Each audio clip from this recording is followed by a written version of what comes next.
Okay, let's see. Okay, Cool. we're live on StreamYard, so Hello. now Hello to it sh everyone. it I don't should. know. I'll I think, refresh it on the YouTube, but I I, don't think we don't. I think I don't it think might there's just be us. anybody. Yeah, It's there's just us at the nobody. moment. Yeah, there's nobody on the YouTube side at all, Oh, okay. aside from me. No worries. So, is that Ben person coming, Monkey Boy? I don't know. He'll possibly join us if he can. Um, if he's awake, if he remembers. Um, yeah, we'll see. Um, Well, the notification just went out, Tim, so everybody should be getting it now. cool. Cool. Delphian Well, Soup I is in sure. the chat. He just arrived and saying Hello, evening. Delvian. Hello, man. How you doing? Thanks for coming by.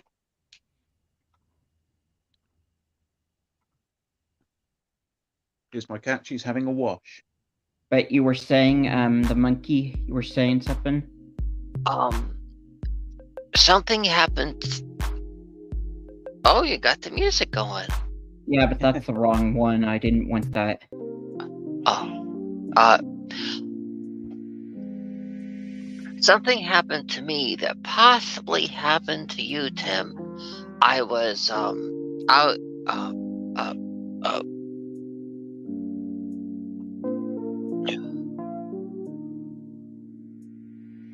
the so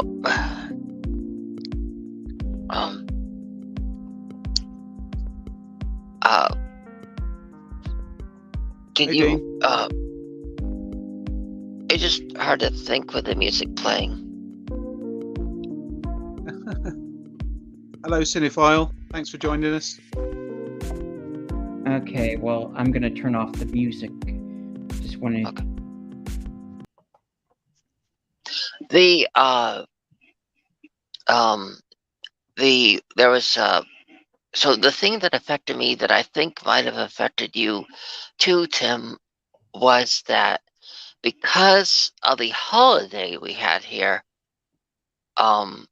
it was I had checked the I was expecting things and I had checked the tracking, and strangely part of it said sent, but then the other part of it said waiting upon item to be uh, delivered to the facility. So what it turned out was nobody was able to get inside the facilities to send packages because of Martin Luther King Jr. Day.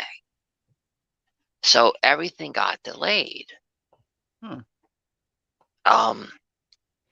Because the banks were closed, and that included the United States Postal Service, even the inside. So certain even let me think. Yes, even things shipped late from a different service. So it's like because of the holiday, it just made everything run really slowly, and things did not get even sent out by anybody, even major companies, to like the later part of the afternoon. And it just did the was what you were receiving affected too by the holiday, Tim? I have a couple DVDs coming from Best Buy, but they've been delayed. Mm-hmm. Mm-hmm. But they've been delayed for a long time. They were supposed to Oh, come on the 9th, but they still haven't come. And my mom thinks that there's some packages stuck in the snow. And Uh-huh. you keep dropping out the monkey. well, it is pretty cold here, but I'm sitting still. Um,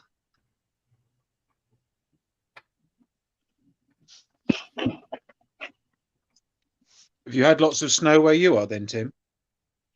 No, it doesn't snow here. I'm in Oh, Modesto, California, and it never seems to really snow here anymore. Oh, I remember it snowed here once in 1988, but it didn't snow enough to where there was really much snow. oh, okay. We had a light snowstorm back in 88. Ah, yeah. We've had some snow in parts of the UK, but we haven't had any where I am. Hello, Gerard. Hello, sir. Thanks for stopping by. Cinephile Sanity is Sean Blue Digital, but he's under a new screen name now. Okay, cool.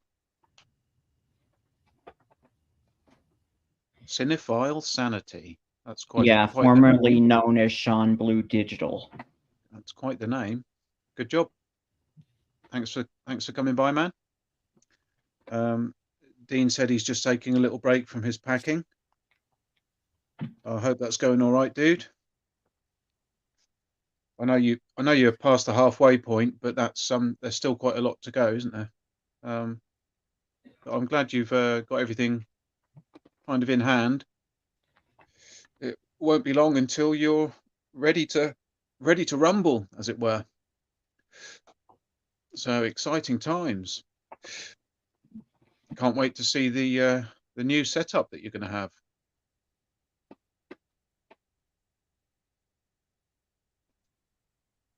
Are you still with us, Monkey, or are you frozen? Nope, I'm still here. Is that good? Jolly good. So, what have you guys been up to this week? Anything exciting to report? Anything happened?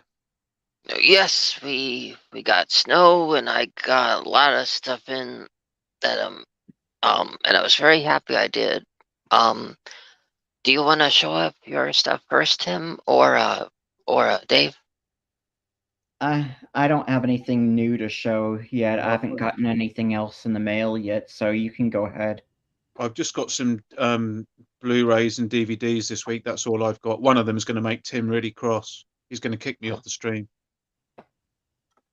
Well, the figure I told you about, it did come finally, but it looks so beautifully that I had to put it with the rest of the figures that I have. I ended up making that one guy, the figure I told you about that I was getting, the Jedi. He now is the cook on the same space station of Dr. Doom's, and that Dr. Doom has the Pink Ranger as his henchman, and and they secretly have Miss Marvel kind of as a prisoner, but really we saw that in the show that ex-Jedi can really handle people really well, and so who better to make sure the prisoner doesn't escape and be the cook too. I mean, he was a Jedi for what, 20, 30 years? He probably knows some really good recipes, and he's the one to handle the ship. I mean, while Dr. Doom and the Pink Ranger are off on Earth doing things, he can handle the ship the best and manage the prisoner also. So who better than him, especially since in the show since the person portraying him died, he can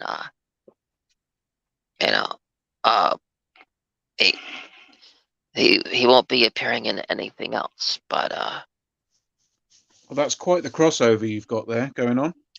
Yep, I have a large crossover in my whole place. It's yes. But the items,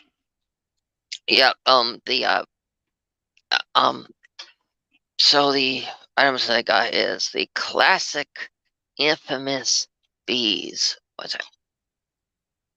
Oh, the Wicker Man. Yeah. So it's with Nicolas Cage. And it's the full screen version. Okay, so you don't. There's a particular scene. What? You don't have the original with Christopher Lee and Britt Eklund? Well, what I was gonna say was, well, to answer you, well, that's on a different subject, but on this one, there's a particular scene where there is a important, there's an important wooden thing in the background, which is referenced in the first one. It's a stick that has like some ribbons on it, and it's in the background in this one during the scene where Nicolas Cage is where he is talking to the teacher outside. You can see that large stick or post with the ribbons hanging from it in the background, and it's supposed to reference the first one. And but no, I don't have the first one because I actually prefer this one better. Huh. But I mean, we see Nicolas Cage in the beginning as one of those road cops, and when he's in the film, It Could Happen to You, he's a street cop. So this is the only film where we see him riding a motorcycle and wearing the street cop gear, and it's really good, and it's actually my personal favorite in between the original and this one. So he's And riding a motorcycle in that. yes, in the first one. I mean, in this one, that's how he gets in the well. Because have you seen it? No, I haven't. So is it like a modern story then? I thought it was like a period thing. Nope. This one is a modern story because Oh, how he okay. gets in the I didn't shape know uh where he's easily able to have all this free time as a cop to do it is that when he's doing his daily thing, he stopped at a rest stop, but he notices a girl a girl that was in a kind of a older style car where she had got her head poked out of the window and she was looking at him, and she dropped her stuffed animal. So he picked it up and used his motorcycle to pull the car over to give the girl her animal back. But then when they were stopped, a semi just rammed into the car, killing them both. So he had to start getting on medication, and he kind of took a leave from the force. So, Okay. but yeah, it's really underrated, and you don't really get to see Nicolas Cage on an island where he's just kind of like a detective nowadays. Nowadays, he's just in once, but besides that one, um I got the so besides the Pirates of the Caribbean, uh there uh there was an actress that was also in something else that was really good, another action flick. Haven't seen that either. And this is the PG-13 version. So this is literally a different film because in the R version, in the R version, when somebody gets a arrow or spear through the through their pecs, in this one, they've gotten it through the head in the R version. So they digitally removed the blood and the gore, and they changed all the deaths to be less lethal to get a PG-13 rating. And so it's Okay. literally a different film when they take out all that. And Right. because the studio was like, it's too gory, redo this to where we can get a PG-13 rating. Oh, And even the Blu-ray just has the unrated version. And but I first want to say is that formerly Sean Blue Digital still here? I don't know. He might be Oh, still okay. in the chat. Yeah, quite possibly. Okay, Okay. well, he's very good at what he does. So I just want to say he's okay. And another one is one I don't know if even you have seen Tim. Oh, I don't think I haven't seen that version, but I've seen the old black and white films, and I've seen the 80s, or it was late 70s. No, it was from the late 70s, but I saw some of it during the early 80s, where it was alternated with Hardy Boys Mhm. and And Martin. and a classic. Yeah, I haven't seen that one before. Taxi Driver. Nice. Mm-hmm. Good stuff. But I do Mhm. have the DVD and Blu-ray of Midnight Cowboy somewhere in my bedroom, but I've never watched it. Oh, Taxi Driver's a good film, Tim. I think you'd like that.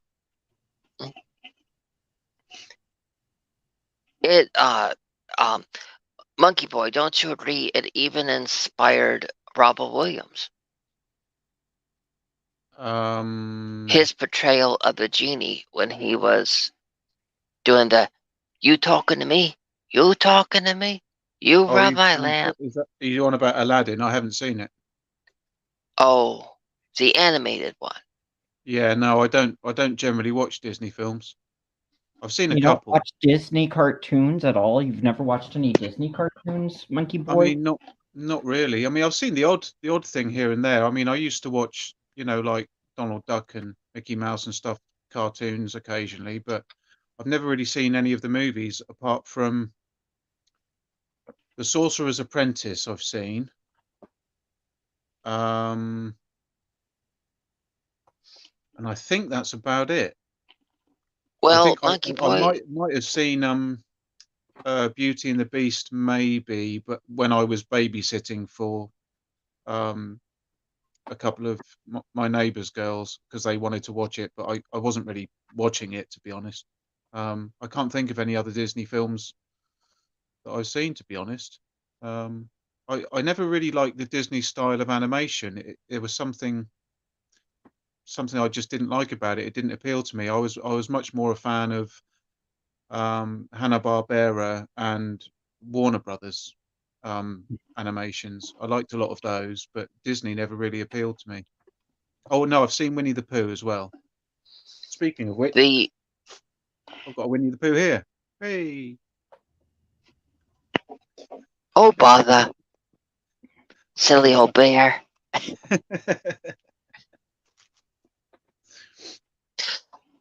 I will. So, did you hear that they made Pooh into a horror film? Oh, yeah, Blood Yeah. and Honey. Yeah, Yes.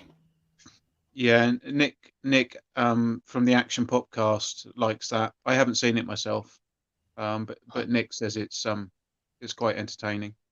He didn't say it was good. But I think it's entertaining. Well, next they're gonna be doing a Mickey Mouse one, and they're gonna be doing one about the character that there's another Walt Disney character that they're making like Oswald or something. Okay, okay. But There he is. There he is, Ben, the man Yeah, himself. Good Steamboat evening, Ben. Willie. you are correct, Tim. Steamboat Willie. Yeah.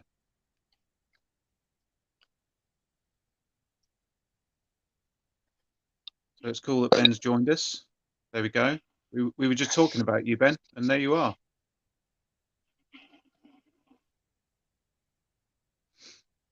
Is there any other chat to catch up with on, Tim? Let's have a look. What we got? Dean's saying that they've had snow in New York. Yeah, it said we were having trouble connecting, but now we're back. I think. Yeah, we're back now. Yeah, I think we're back.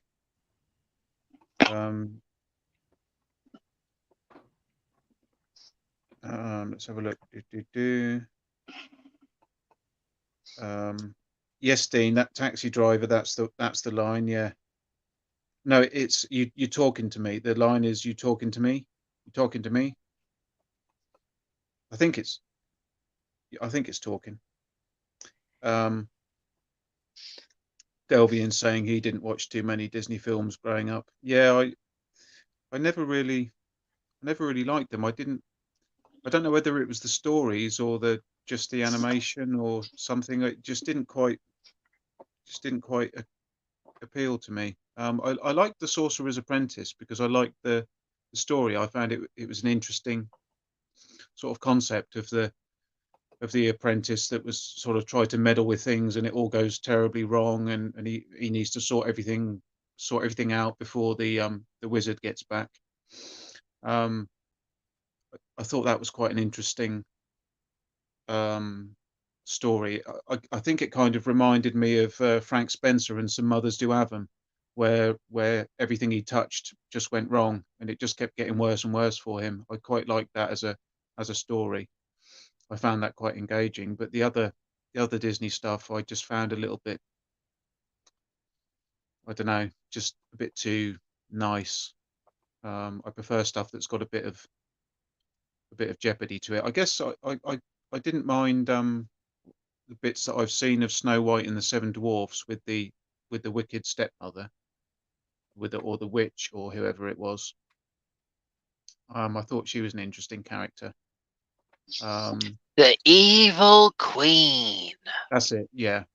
And when she changed into the old lady and brought the apple to Snow White, I thought that was okay. But just one bite, just Yeah. one bite, and this will all be over.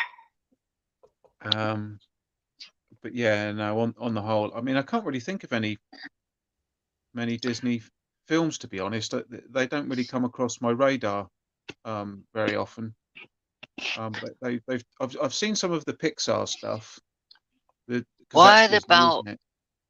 What about Mary Poppins? Have you seen that one? Yeah. I've seen that. I was mainly talking about the animation stuff. I've seen Mary Poppins a number of times. I don't mind it. It's okay. It's I mean, Dick Van Dyke's Cockney accent is always amusing, because that's quite terrible. But yeah, no, Mary Poppins is one that was always on TV in the UK when I was young, so that was a must see for everyone. That and oh, there's another one that I can't think of now. Chitty Chitty Bang Bang? Yeah, that as well. No, I wasn't thinking of that one though. I was thinking, is Bedknobs and Broomsticks? Is that Disney? Yeah, that's Disney. Yeah, that was on quite a lot as well when I was young. But I don't think I really watched it. I haven't seen Chitty Chitty Bang Bang since it came out. I don't think. I don't remember any of that. And I'll tell you how it's so Disney. Even the father from Mary Poppins is in it. He's on the bed, and I think so is the children, right, Tim? And Bedknobs and Broomsticks, I don't think it was the dad or the same kids. I think it is. The woman in that's Murder, She Wrote, isn't it? Yes, yes, it is. And it's Angela Lansbury, but I don't think it was the same dad or kids in that one as Mary Poppins. Who did Lassie? Was Lassie a Disney production? No, Lassie wasn't Disney. Yeah, I'm not really into Disney so much. And funny you mentioned Beauty and the Beast because Angela Lansbury was the teapot. Yeah. Oh, was she? Yes. Oh. Okay. I know some of the characters in Beauty and the Beast. There's various. There's a teapot and a candlestick and a whatever else, clock or something. And she also did the song. Every time Mhm. you heard Tale as Old as Time, that was Angela Lansbury.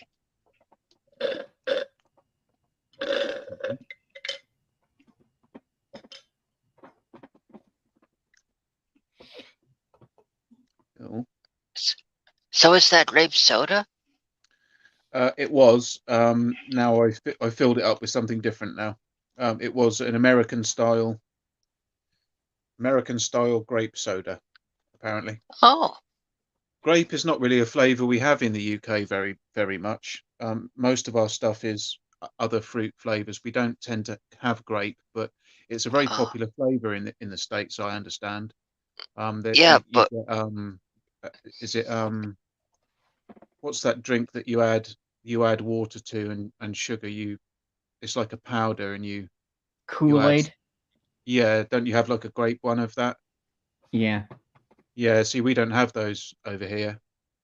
We don't have that kind of product. Um, and grape is a flavour that I really like. I think it's delicious, and it's amazing that we don't have grapes flavoured stuff here. I don't know why that should be the case. It's very peculiar. well, Um, they recently came out with like a style of soda here that's like cherries and cream, and it's actually oh, pretty nice. good. That sounds good. Have you seen it Um, in the stores, Tim? No. Oh, cherries and cream sounds nice. Um, Gerard's asking what company was produced Annie. Do you know, Tim? Was Columbia Pictures, which is now Sony Pictures. I haven't seen that. What's that about? Is it about an orphan girl or something? yeah, Yeah. yeah. Yeah, that's. Oh, Dean's saying that grape is similar to blackcurrant.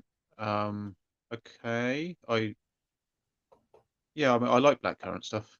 I like all the fruit things. Ben saying that we've got wine. Yeah, we do have wine. Um, oh, sorry, Gerard. Yeah, okay. Let's talk about wine. But Monkeyboy, what was this movie you wanted to show us Well, I that you bought a few got? movies. I've got 1, 2, 3. I bought 5 movies at the charity shop. No, sorry, 4 at the charity shop and 1 from eBay. But one of them you're going to be really upset about. Well, why don't you show it to me first? Let me decide that. Okay, here we go.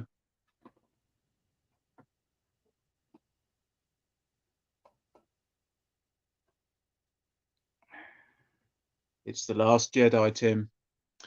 I bought it on Blu-ray because I own the other 2 sequel films on Blu-ray, and I didn't have this one.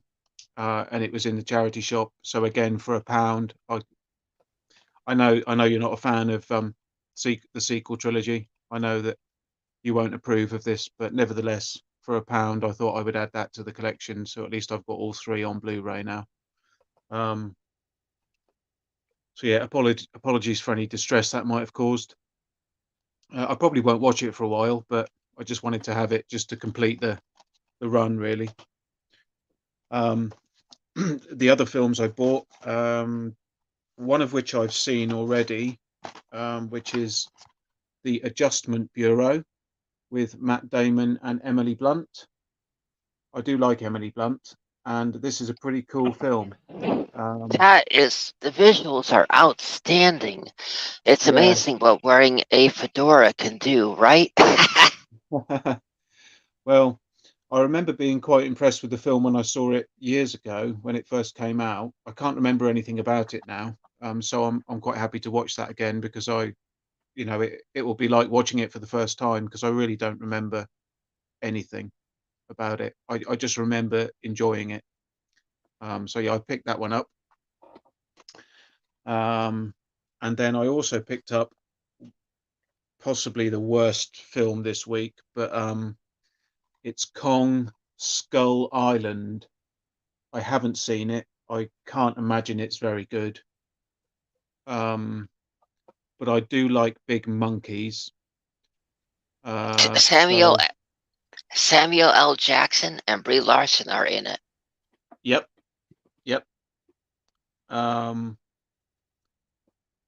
And yeah, so I don't know if anyone in the chat has seen this and can tell me whether it's any good or not. I imagine it's awful.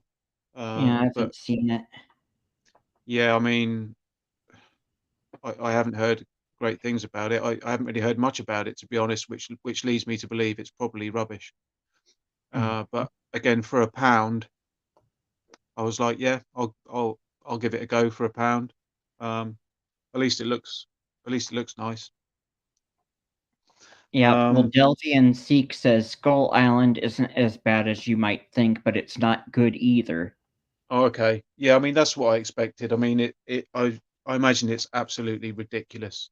But this is the thing, for £1, it can't be that bad. I mean, if you pay sort of full price for a DVD like that, and it's absolutely awful, you kind of feel bad that you've spent 10, 12 quid or however much they are. But for £1 in the charity shop, I thought I'd give it a go. If it's crap, then I haven't really wasted a lot of money. And I collect movies on DVD. I mean, I've got hundreds and hundreds and hundreds of them. I don't know how many I've got, because I haven't counted them, but I've got so many. And it's nice to have a big collection of movies. Well, I like it anyway. And the last film that I picked up at the charity shop was The Eye. Now, this was, I'm not sure what year this came out, but this is the remake starring Jessica Alba. Now, I haven't seen this one, but I have seen the original Korean, I think it's Korean version. I might be wrong about the country of origin of the original. I think it's Korean, and it's about someone that gets a cornea transplant, or sort of an eye transplant, and after the operation, they see horrible things, because well, I won't go into it in case you haven't seen it, but it's an interesting. Certainly, the version I saw, the foreign language version, was pretty good. And I don't mind some of the American remakes of these films.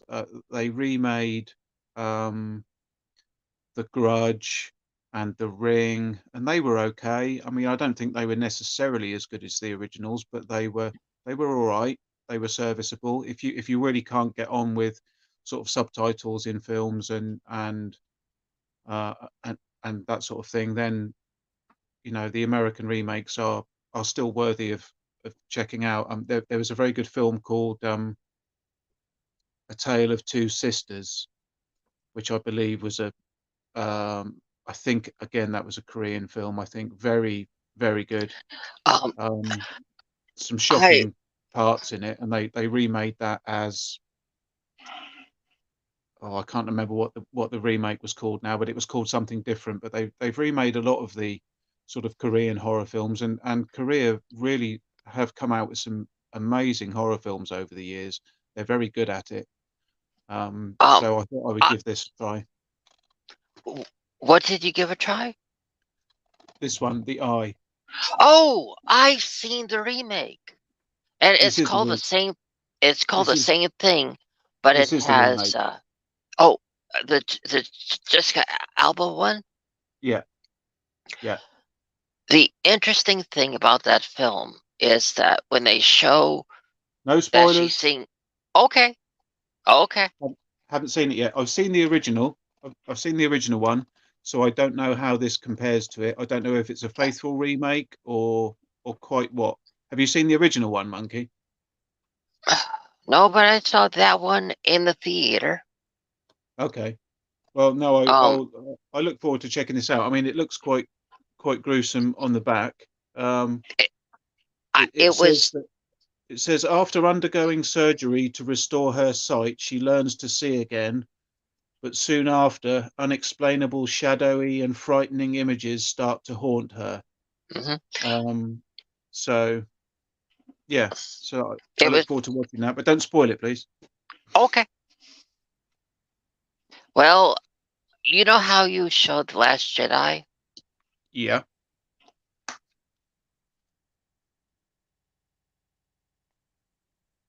Aha. Okay. Take it off the screen D- before Tim gets angry. You'll anger Tim. You'll anger him. I'm And a the fan. sorry, go I'm the on. fan of. I'm the fan of her. Of that actress in a robe. So. Okay.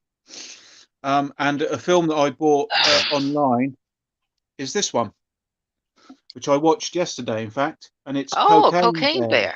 Yeah. Bear. Now, it is exactly what you expect it's going to be. It's a bear on cocaine on a rampage. It's I think some of the comedy didn't quite land. I can see what they were going for. They were going for a very dry sort of comedy, because there are quite a few lines in there that I appreciated the writing, but the delivery wasn't quite there. So unfortunately, I think some of the jokes didn't land quite as they were intended. Unfortunately, but it was a reasonable film. I mean, it wasn't amazingly gory. It had its moments that were quite gruesome, but not too many. It was okay. It was about what I expected, really. I like bears, um, and yeah, it was all right. It was a CGI bear for the majority of the film. I'm not sure if they used real bears at all. Maybe the odd shot here and there, but it was mostly CG bear action. But it looked okay. It didn't look terrible. And I think this was also one of Ray Liotta's final films, Yes, it because was. Yes, it was. yeah, because at the end Mhm. there's a dedication to Ray Liotta. So, Yep. and to be fair, he did look pretty knackered in this film. Um, but I like a bit of Ray Oh, Liotta, and yeah. it was a shame he passed away, and it's a shame that Cocaine Bear was one of his final films. Yeah. Obviously, I I actually own the last film that Brittany Murphy was in, and she looked horrible, horrible, and some of her lines were even slurred.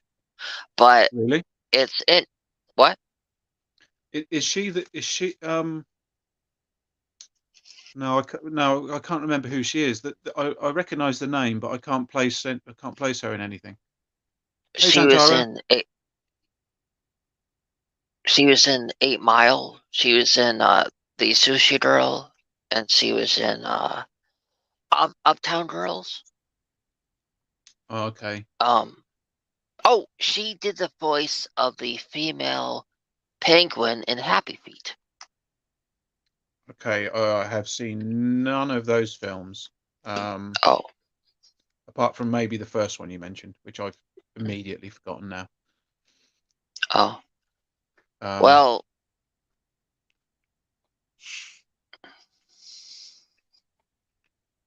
oh, hold on a second. And we have more people in the chat now.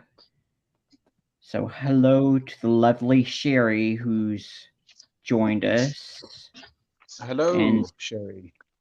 Xantara is in the chat as well, and she said she's surprised by how much she liked Kong Skull Island, and she thought it was far better than that rubbish Peter Jackson King Kong movie. Oh, okay, okay.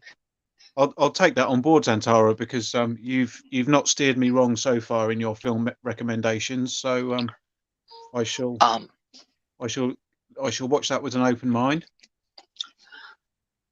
did both of you watch the original X-Men film? Yeah. I think so. Look who she co-starred with in this one. You might have to tell me, mate. It's too small. I can't see. Yeah, let me make you bigger, but you're going to have to use something other than your phone because it crops the image.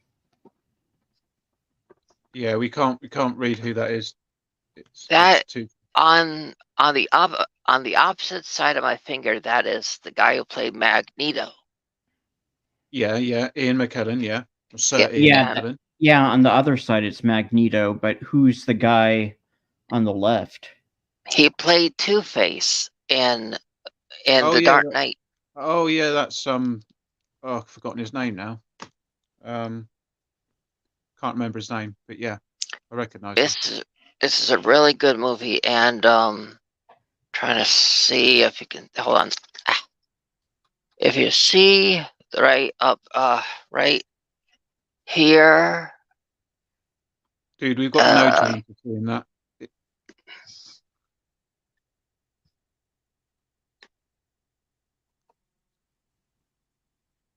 Dude, we've got no chance of seeing it. Yeah, we okay. can't read it because the image. Okay. Okay. But Aaron.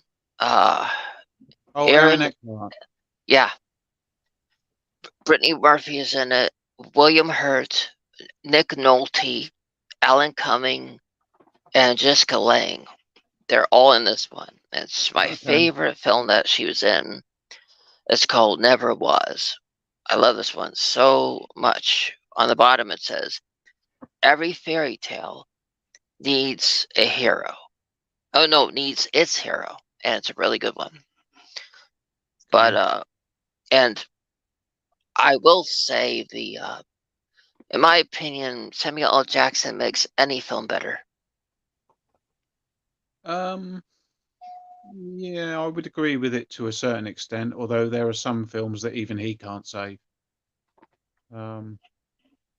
He has made some odd choices for films, but I mean, I would agree that generally he does lift the production for the most part. Yeah. At least for his scenes, correct? Yeah. Yeah. Sadly, I've seen the films you're talking about. I honestly thought when he was going to be in that film with the girl with Christina Ricci, I thought that meant it was going to be a good film, but it was not. Oh, you mean The Black Snake Moan?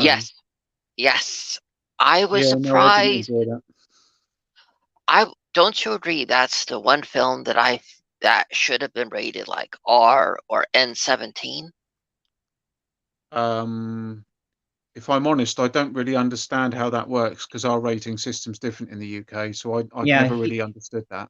yeah, the Monkeyboy is in UK, so rating system's different for there. Well, she's chained up, so I'd say and the fact that she's gets topless for a scene with a minor, yes, that should be rated N-17 because that should not have happened.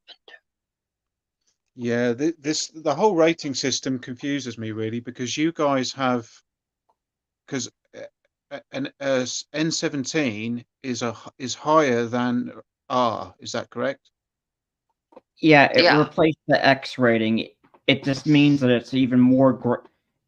It used to mean when it was an X rating, it used to mean like pornographic material, but it also could mean that a film had violence that was too graphic even for an R.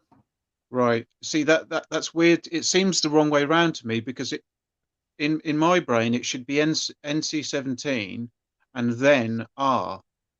That R That should be the wouldn't top make one. any sense though, Monkeyboy, because if it's NC-17, it's even more violent than an Yeah, but R. you see, that doesn't make sense to a UK brain because the highest rating we have is an 18.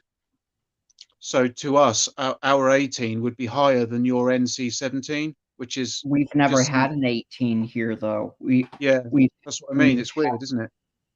we've had a G rating, and then we used to have an M rating TV, or it used to be rated mature, but that got replaced with GP, which later became PG, and then PGE got broken up into PG and PG-13.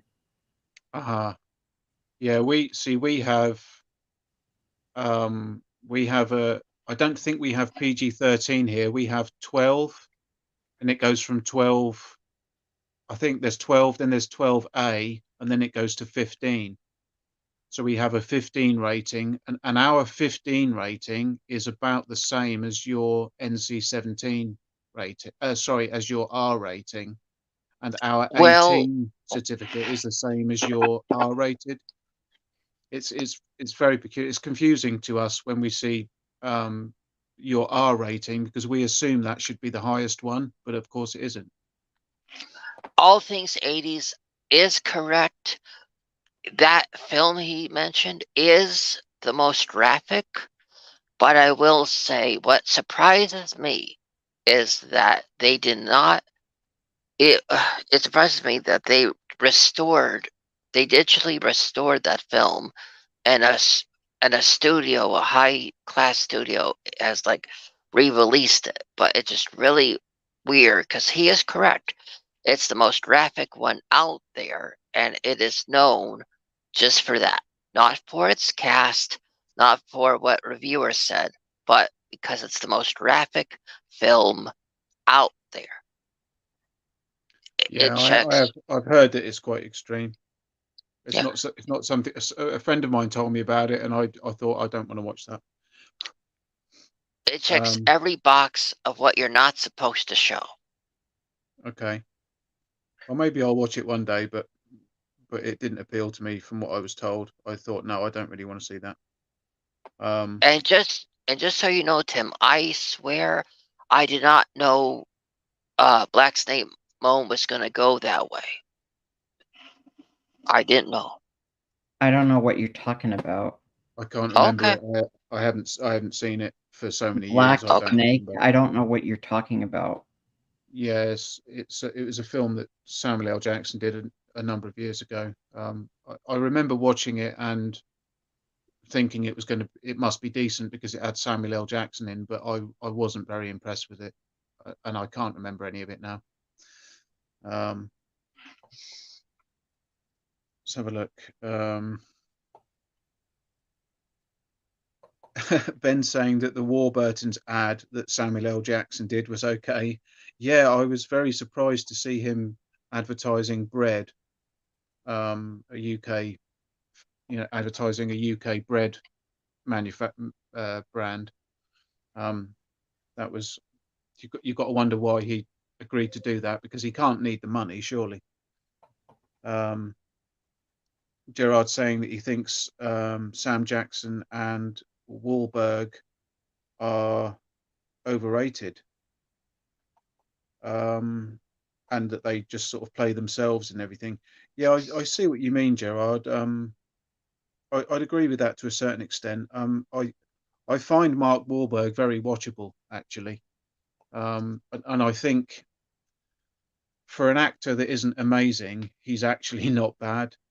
And he can do comedy well. He can do action. He's done some good dramatic roles. I think he's quite a good character actor. I wouldn't say, I don't say he's rated very highly, so I'm not sure if he is overrated, because I don't think people rate him that highly anyway. But yeah, I don't He mind was a Wahlberg. Jedi. He was a Jedi after all, right? Oh, you mean Sam Jackson? Yeah, I'm talking about Mark Wahlberg. Oh, yes. Yeah, Yeah. he's talking about Marky Yeah, Mark. no, I like Mark Wahlberg. There's been some good films that he's done. Shooter was pretty good. I enjoyed that. And what's that film where he's a sniper? I'm not sure if it's called Last Man Standing or if I'm getting confused. There's a film where he played a sniper. That was quite a good film. Yeah. You mentioned a film I don't remember the name of, but yeah, I did see him in the other one you mentioned, and that also starred. Shooter. He played a sniper, but there was another film where he was in a group of kind of. I don't think they were. Maybe they were SEALs or some sort of some kind of unit, but they were snipers as well in that. I can't remember what it was called. Someone will Google it and tell me, maybe. But that was all right. Lone Survivor. That's what I'm thinking of. Not Last Man Standing. Lone Survivor. That was quite a good film as well. So yeah, but Samuel L. Jackson, I think, is to Gerard's point, he does always tend to be the same character in most of his films. He doesn't seem to have much of a range. Without wanting to be unkind to him, he doesn't. You know, he's all very much Samuel L. Jackson down the line. He hasn't really Except seemed to go on. except when he's a Jedi. Well, yeah, but that really wasn't much of a role for him to get his teeth into, really, was it? I mean, it was. I mean, he couldn't do much with that. That's why he really wasn't himself in it, because he just basically sat around in most of the prequels, and he just did a lot of the Jedi stuff in the second one, and then he just but well, you had said he's mostly himself in films, right? So I was saying that's one film where he wasn't himself, where he was quiet for Well, most I of it. mean, yeah, he didn't really have the opportunity to do much in the Star Wars franchise, did he? Except have a purple lightsaber. He was the only one to have a purple lightsaber. Yeah, and I'm not sure that I really agree with that decision. I think that was probably George Lucas kind of being a bit too well, I don't know, but I mean, obviously, it was Sam Jackson's request that he had a purple lightsaber, and because of that, some of the lore and the and so on has had to be changed to allow for that, because it was that Jedi's were blue or green sabers and Sith were red, and that was really, they were really the only colors that there were. Until Sam Jackson came along and had a purple one, and now it's opened the door to all sorts of different things. So I'm not sure I agree with that decision, but I Even mean, it is what it is. as far as newer Star Wars, I really liked that newer video that you did showing the newer Star Wars figures. And I agree, the facial sculpt on that green lady was really good. Yeah, it is good. The Black Series version and the Vintage Collection version are both very good indeed. I was very surprised when I saw the Vintage Collection, and if anything, it looks even better than the Black Series version, and it's, you know, what, a quarter of the size, a third of the size, maybe. When you did the zoom in on her face, I could see the extra detail versus the larger version, and you were right. It does look more like her in the smaller version than Yeah, on the larger version when it comes to her face. yeah, it is a nice figure. I'm pleased that I got that. I only have a few Vintage Collection figures, but that's probably one of the best ones that I've got. It's really, really good. Fantastic. But I will say, Oh, you dropped gone. out. Yeah, you dropped out, You dropped out again, mate. but you're back now. The detail on Sabine Wren was surprisingly amazing too, don't you think? Yeah. I would have liked to have got the Sabine character in the Vintage Collection, but unfortunately, that figure was brought out when Hasbro were going through their whole windowless packaging stage. So the Sabine Wren figure is in a completely sealed box. You can't see the action figure, so I won't be getting that. That's why I didn't get the lady from Endor. I wanted that figure so much. I had it on pre-order, but then as soon as it showed the image, it showed it was in box, and I was like, oh, I'm going to have to cancel it, because I was only going to get it if it was like all the rest of them. Yeah. Um, Yeah. so sadly, Yeah. that's There's been a few figures. Sorry to interrupt you. There's been a few figures in the vintage collection that, and in the Black series, that I would have liked to have bought, but I'm not buying. I'm not buying stuff in a sealed box because I display stuff in the packaging and on the card. And I'm just not interested in buying the figure to have a loose one standing about on its own somewhere. I've got a few loose Black Series figures that I've bought specifically as loose examples.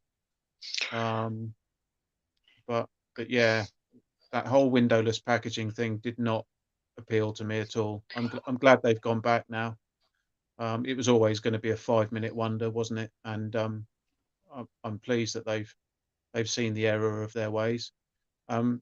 Nick's here. Hi, Nick. How you doing, man? What is Nick saying? We He are the says, road "We are the crew. road crew, another town I've left behind, another drink, completely blind, another hotel I can't find." Okay. And Don't know who that is, mate. Gerard Um, O'Connor says, "Lee Big Mac and Cheese." And from then Pulp Fiction. From Pulp okay, Fiction. okay. And Action Popcast says, "Good evening," and Delvian Seek says, "Evening," and then All Things 80s Dean says that Ben Stutley. It was a number of years ago. My memory is hazy, but I think it covers all the topics that we really shouldn't be looking at. It's not pleasant viewing. okay. Yeah, I think they that's were plenty talking good. about the Centipede movie earlier. They're talking about the Serbian film. Yeah, but then they started talking about the Centipede movie. Oh, okay. I think he said, "Oh, I thought you were talking about the Centipede movie." Yeah. No, there's the human centipede is pretty unpleasant as well, but I have seen that. I didn't think it was very good, but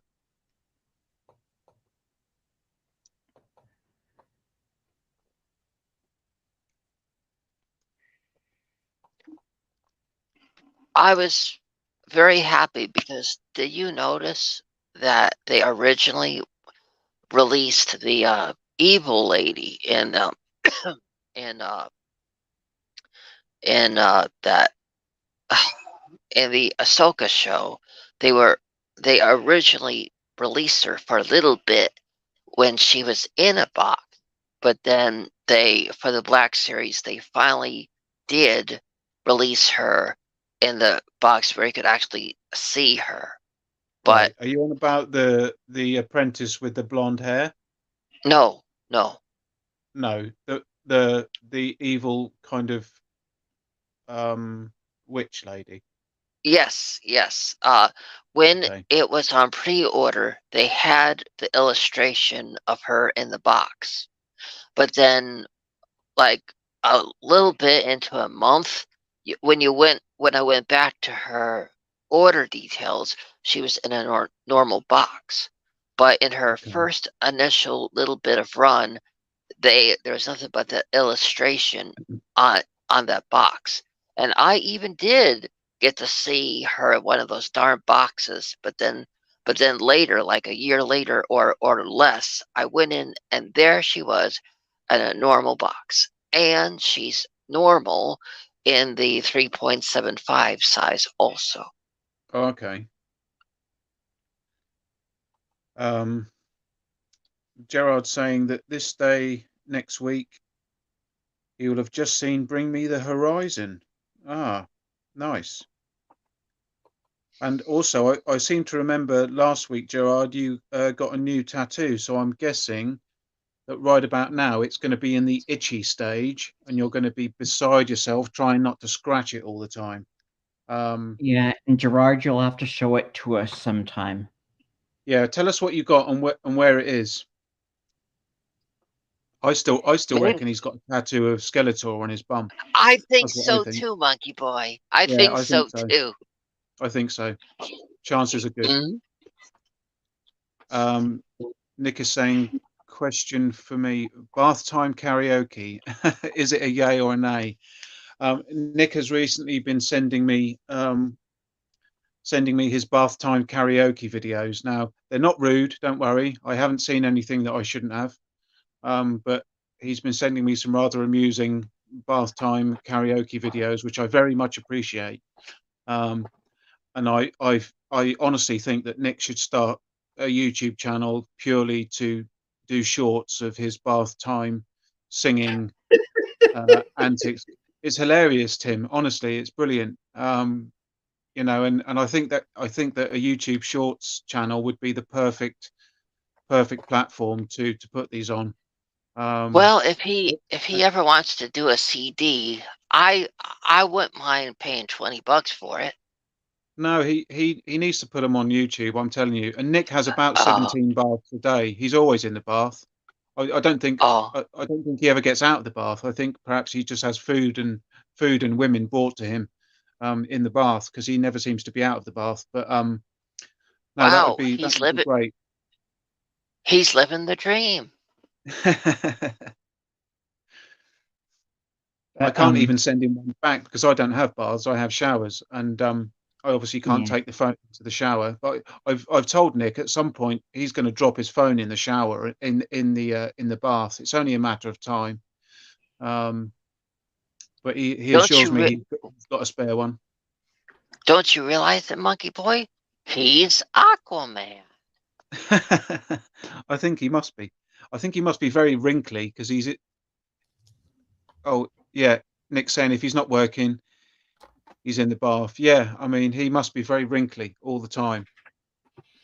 And Monkeyboy, you said you like Warner Brothers cartoons earlier, but so yeah. Oh, I was looking at that. Yeah, I was going to buy one of those a little while ago. I like Looney Tunes. They're good. Because I was actually looking for a Wile E. Coyote box set because I wanted to get all the Wile E. Coyote cartoons. And then that one that you've got there, that one popped up. And I was thinking of getting it, but I don't think there's that many on there. Is there? There's about what 25, 26? Yeah, there's 25 on here. It's Volume 2 and Volume 1. I think only had like about 20. Yeah. But no, I did like the old Looney Tunes. Well, Phyllis, I'll be back. Okay, Monkey. I'll be back in just a bit. Okay. Okay. And Gerardo, is that season 1 to 3 or 1 to 5? 1 to 5. Oh, cool. See 1 to 5. Nice. And Gerard O'Connor says, I got a full color rocket ship circling Saturn and its rings, much like this emoji, itching like crazy. Okay. And Action Pop cast, I want to tattoo Dave eating Satsuma. It's funny you say that, Nick. Actually, I was gonna bring a couple of Satsumas with me, you know, for this stream, and I was thinking of asking Tim what the US equivalent of a Satsuma was, because I've never heard an American say Satsuma. Yeah, I don't know. Do you know what that is, Tim? It's like a very small orange. I guess you might call them maybe mandarins, maybe. I think perhaps you call tangerines them. Or tangerine, something. Yeah. But Ben Stutley is saying at Action Popcast, Nick, my only worry would be the audience I'd attract, maybe Slippery Road to OnlyFans, dude. And Action Popcast is Monkey Arnie.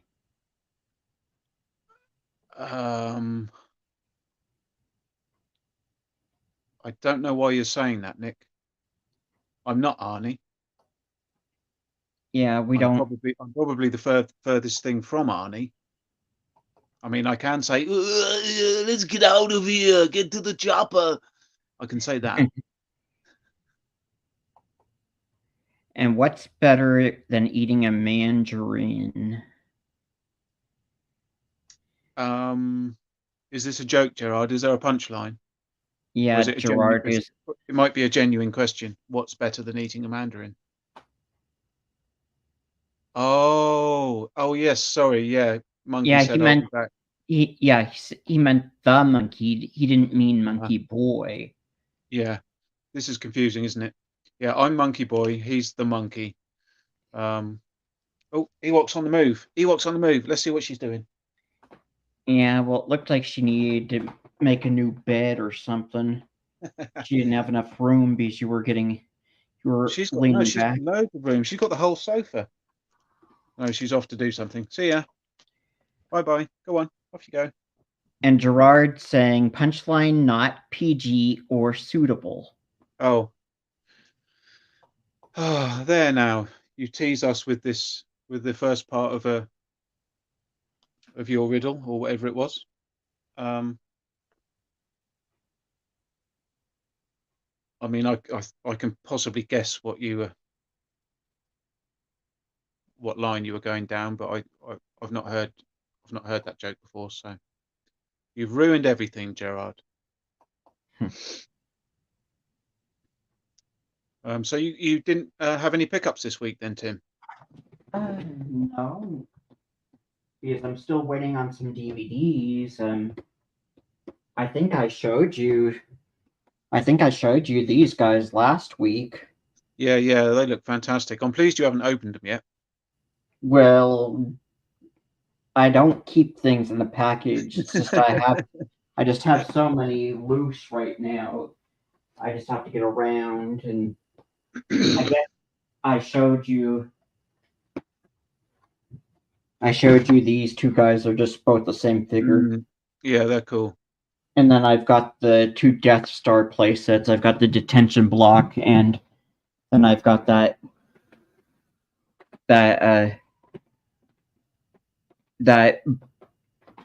bridge that is out, and then Luke and Leia have to swing across.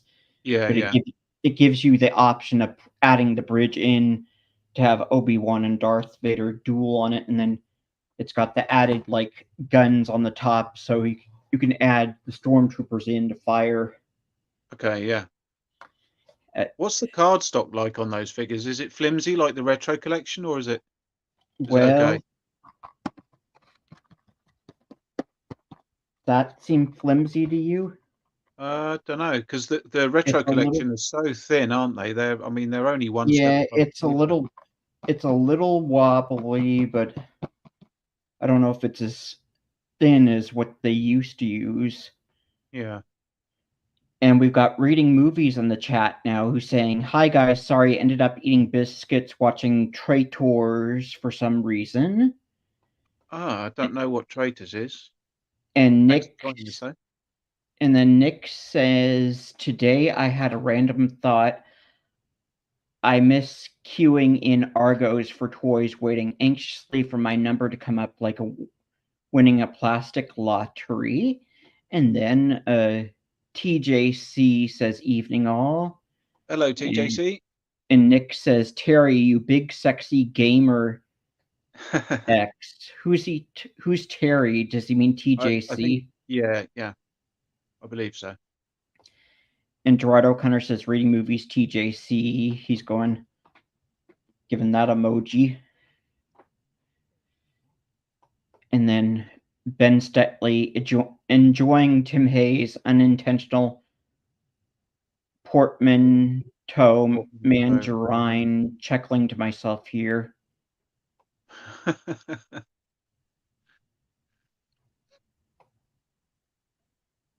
And yeah, TJC's showing a couple of beer mugs, and then Ben Stetley, "Hi at Reading Movies," and TJC, "Why, thank you, Nick, laughing out loud."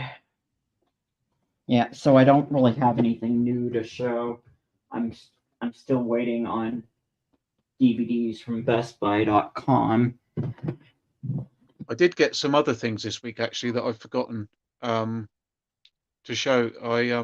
I got 3 more Squidhead figures this week. But we've all seen Squidhead. We know what he looks like, and they're in my Squidhead army at the moment. And I'll just quickly grab. Hold on, 2 seconds. Okay, hurry. Hurry. Here I come. Well, the chat room is moving. I also picked up this Supergirl. the So Supergirl doll. So it's not like Barbie Supergirl or Barbie's little sister Supergirl. No, well, no, but it's a similar kind of thing, I guess. I mean, I don't know if Barbie dolls are articulated these days. I've no idea. I've never had a Barbie doll. But I got this this Supergirl loose because I have one in a package, but obviously don't want to open it, so I got a loose one. But her her top that she's wearing on her uniform seems to have faded. So I don't know if the owner had this in the sunlight and it's faded her top, because it's supposed to be a dark blue, similar to her sleeves, but for some reason it's gone this really pale blue. So I don't Yeah. know if it's faded or not. But I do own a few Supergirl dolls. I just like the character. And yeah, she's supposed to have a hairband, but she's missing the hairband. But it was only cheap on eBay, so I thought I'd pick that up as well. So there's nothing like a 46-year-old man buying a doll, is there? Anyway, And I want to read the chat. go on. Nick says TJC is Terry. He's awesome. Not long, and we can eat drunken McDonald's and drink more whiskeys, and drink more whiskey. And then Reading Movie says Traitors is a BBC game show. It's partially, if not entirely, scripted, though. Okay, never heard of it. And TJC says, let's hope I'm lucky than Nick, as it looks like I could be out of a job at the end of this week. Oh, no. Oh, sorry to hear that, dude. And Gerard O'Connor says, McDonald's served whiskey, back the truck up. And Nick says, oh man, Terry.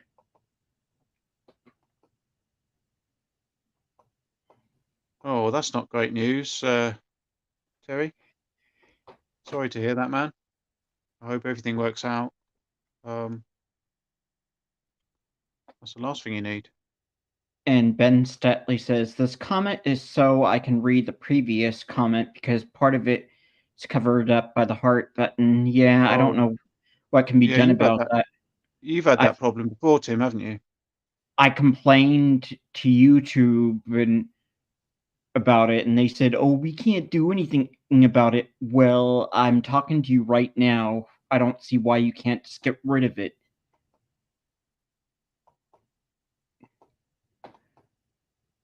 Pissing off a lot of people, just gets in the way.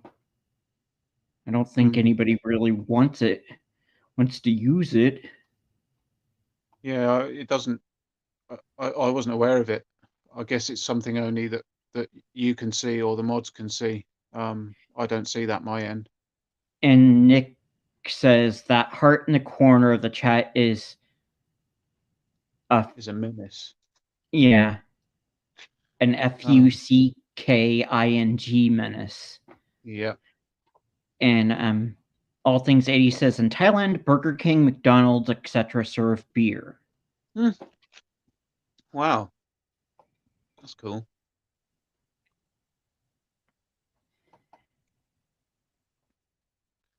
And Dean, do they sell a particular brand of beer, or is it generic, kind of a generic beer, or have they got a contract with Miller or Budweiser or something?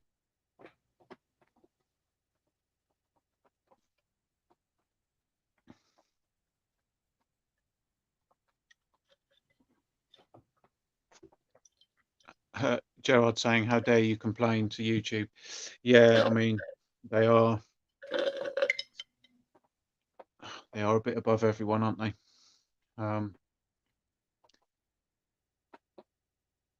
McBurp. Yeah, McBurp.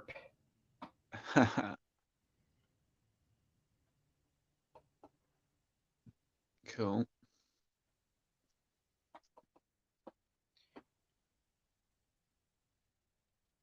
Burger King sells Chang beer.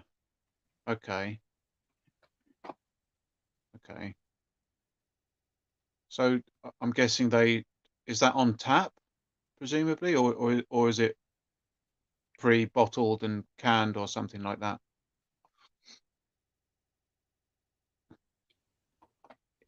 I feel like if it was on tap, that would be awesome.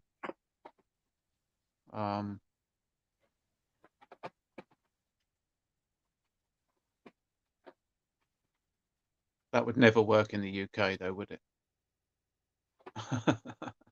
And let's see. Ben Stetley says, at TJC, good luck on the job front, dude. You never know how much better the next one could be. And Dean Oh. says that it's beer in cans. Oh, okay.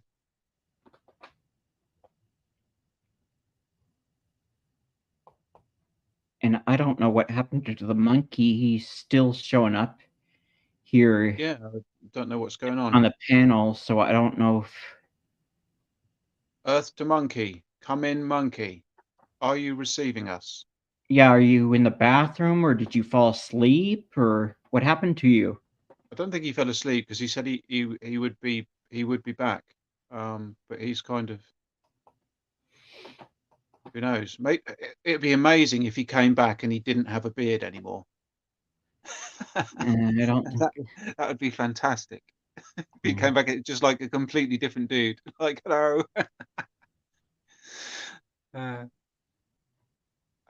Nick saying he once snorted mayonnaise in Burger King.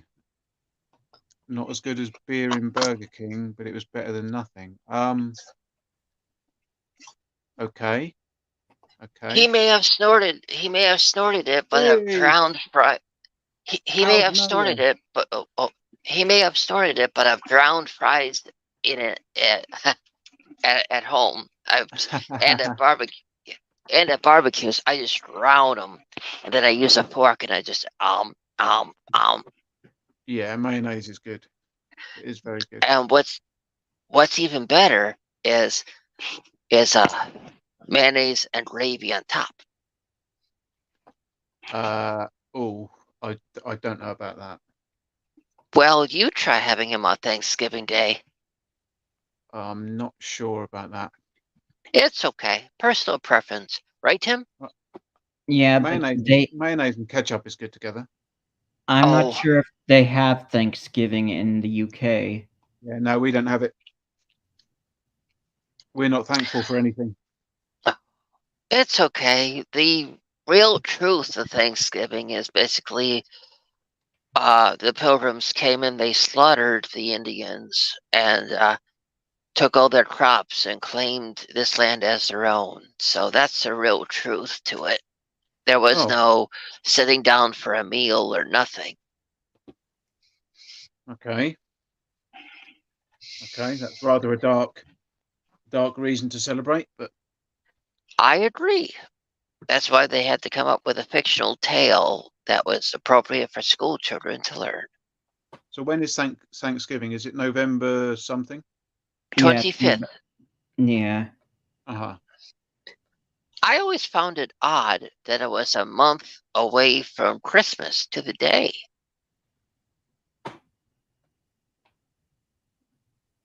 Sorry, Mikey, I was just reading Nick's comment of saying that it's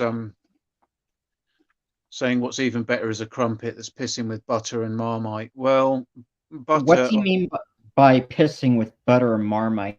I don't know what he means by that. The butter's pouring out of it. Okay. Oh. I agree with the butter, but not with the Marmite. I like crumpets with butter and honey. What's Marmite?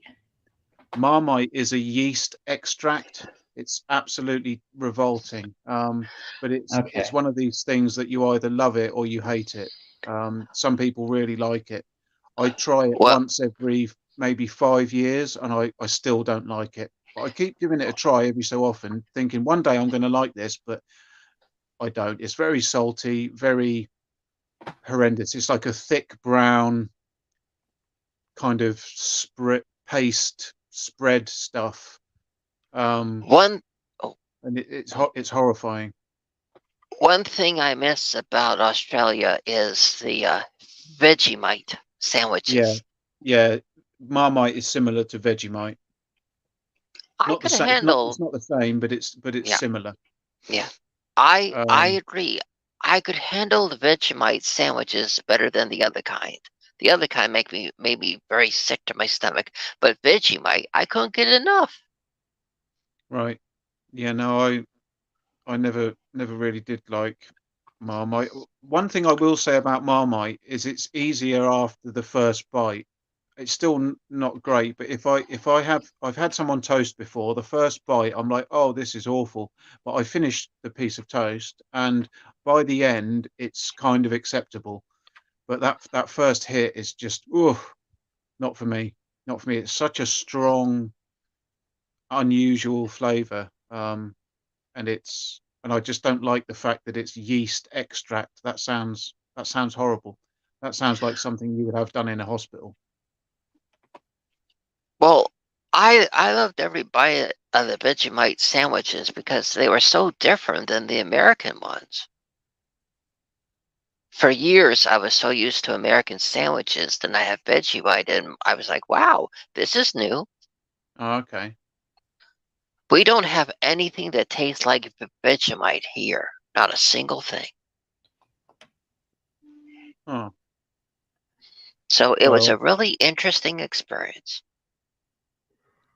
I don't By think the way, sorry. you don't have What? proper mustard either, do you? I don't think. What? American mustard is very mild, whereas Yes. UK Yes. mustard is really strong. Oh.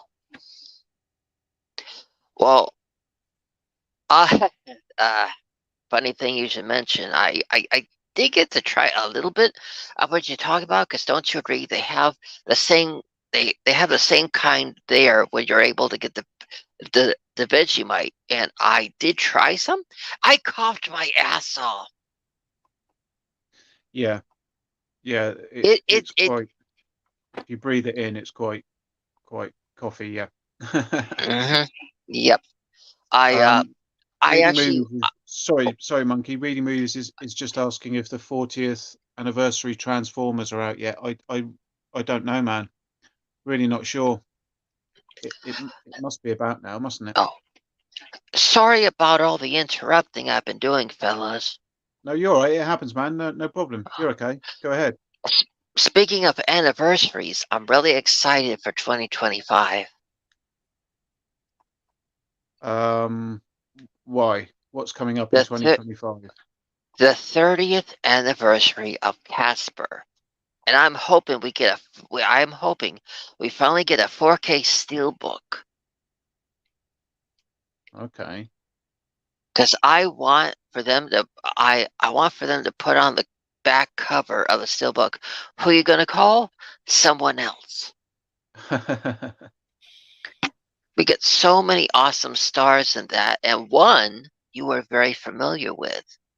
Remember one of the guys from uh he's the one that in The Life of Brian he sings "Always look on the bright side of your life." Oh, uh, Eric Idle. Yeah, he's in Casper, and and it's a really good film. It's so interesting he uh because he went from being the president of oh no, he went in the guy who played the father, he went from being the love interest of Sandra Bullock in While You Were Sleeping. That was he worked with wood making things. He went from being that to being the president of the United States in Independence Day, to being a paranormal investigator father in Casper. Oh, okay. I will say that's a really different three films back to back. Okay. Um, Nick is saying that he once tried some gentleman's relish, and that was vile. Yeah, I mean, and Ben saying isn't it some sort of fish product? Yeah, it's a very strong fishy paste, and it comes in very small packages. You can only buy it in a very small round tub. like a tub of shoe polish. It's not very big at all. And if you look at the small print on the package, it says use sparingly. So I think even the manufacturers of Gentleman's Relish know that it's bloody awful. Yeah, I had a embarrassing experience with that. I picked it up and I said, "Hey, Jiffy Puff," and then I was told, "Look at the label, you twat. Your people are not that kind."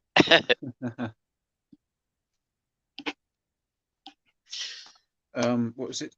Gerard saying butter and strawberry jam on toast. Butter first with jam on top. I feel you didn't need to say butter first, Gerard. I think that was if you put the jam on first and then the butter, you are actually a serial killer. So Monkeyboy, I agree with you. When he said that, notice I was quiet because I was like, I was shaking my head. it's like someone out there is like, oh, I've been doing it wrong. I've been putting the jam on first. Oh no. Being in your country, having tea and marmalade, oh. Okay. But that's a different story, a long story. But I will say, your people must. It's so confusing. I mean, you have the most relaxing thing, which is tea time, but all of you look so like you have a big case of constipation. No offense, no offense. I'm just saying that those people they can look like they're having the best time, but then when you talk to them, they get all like they're full of constipation, and because you ask them what time is it, and they can go from the calmest people to looking like you just stepped on their toe. Okay. I was even called a nutter. Yeah, I can see that. Yeah. Apparently, interrupting someone's tea time is fighting words.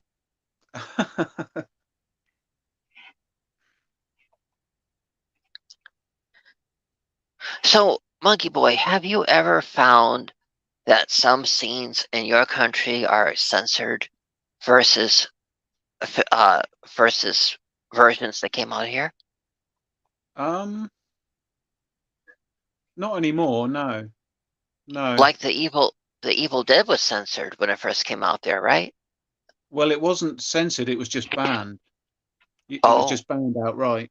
There were a number of video nasties. There was I Spit on Your Grave, Evil Dead, The Burning, films like that, and they were just outright banned. You couldn't get them. And then at some point, maybe 20 years ago, 25 years ago, I don't know, they decided that all these videos on the video, it was called a Video Nasties list, and there were hundreds of films on there. And then I guess the British Board of Film Classification, the BBFC, decided, hey, let's move with the times. Let's allow these films to be seen now, and they granted 18 certificates to all of them, and put them out there. There are very few films on the Video Nasties list now. I don't even know if there is a Video Nasties list anymore. They might have abolished that entirely. But certainly Evil Dead was notorious when I was young. There were people that were sort of trading very poor VHS copies of it, because you just couldn't find it anywhere. It was unavailable. But as for cutting them, no, I wouldn't say they cut them. They would either allow them or not. Did you ever get them from the car boot people? The person that would come around selling them out of the trunk of his car? Well, the car boots are generally organised things where everyone drives to one location and then they all park up and they do them. So they don't come around. They don't go around in the car. They just drive to like a a community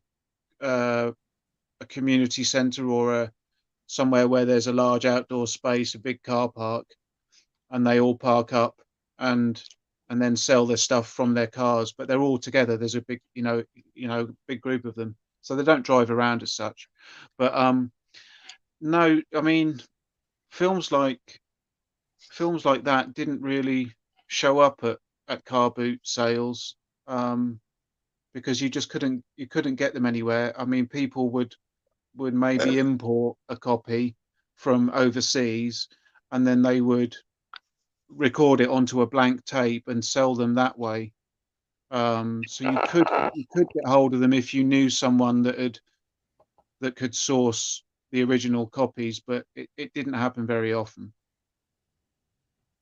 Nick. Good evening. How are we? Good evening, sir. All right, man. How you doing, man? I'm good, man. I'm good. I'm Still not coming in the on bath? camera. No, I'm not in the bath. But I'm not coming on camera believe tonight. You've sussed me out. I don't I'm in believe the you. You're in the bath. bath, mate. I know you're in the I'm bath. in the bath. That's what's happening right now. So, yeah, I thought I'd make a nice little avatar picture for you, Dave. Yeah, I like it. I've still got that on my phone. I'm gonna get that printed on a canvas and send it to you.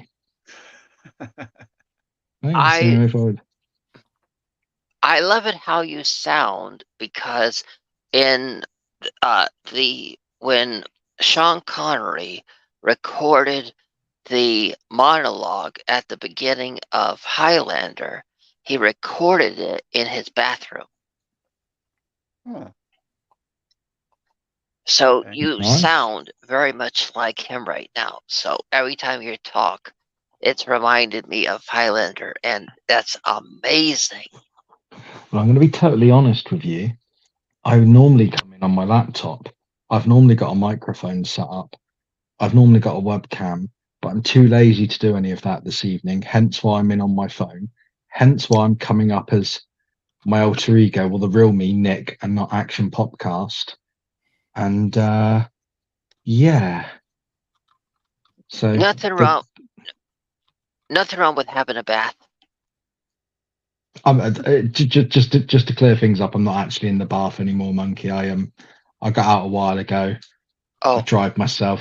It was beautiful. I'm not buying it. Anyway. I speak to Dave all the time. We literally send each other semi-naked videos. What I want to know is, how are you, Tim? I'm doing all right. Yeah. Life treating you good, man? Yeah, I thought I was going to have Tribal Fusion belly dance the other day, but it didn't happen. Now I find out it's going to be tomorrow. Oh, at least it's delayed and not cancelled. Yeah. I need the That's exercise. something to look forward to. To be honest with you, I need to exercise and go on a diet. I was supposed to, every January, I normally start a really strict diet for like 3 months. And because I COVID at the start of the year, it just messed everything up. So I'm still eating like it's Christmas. It's ridiculous. Oh.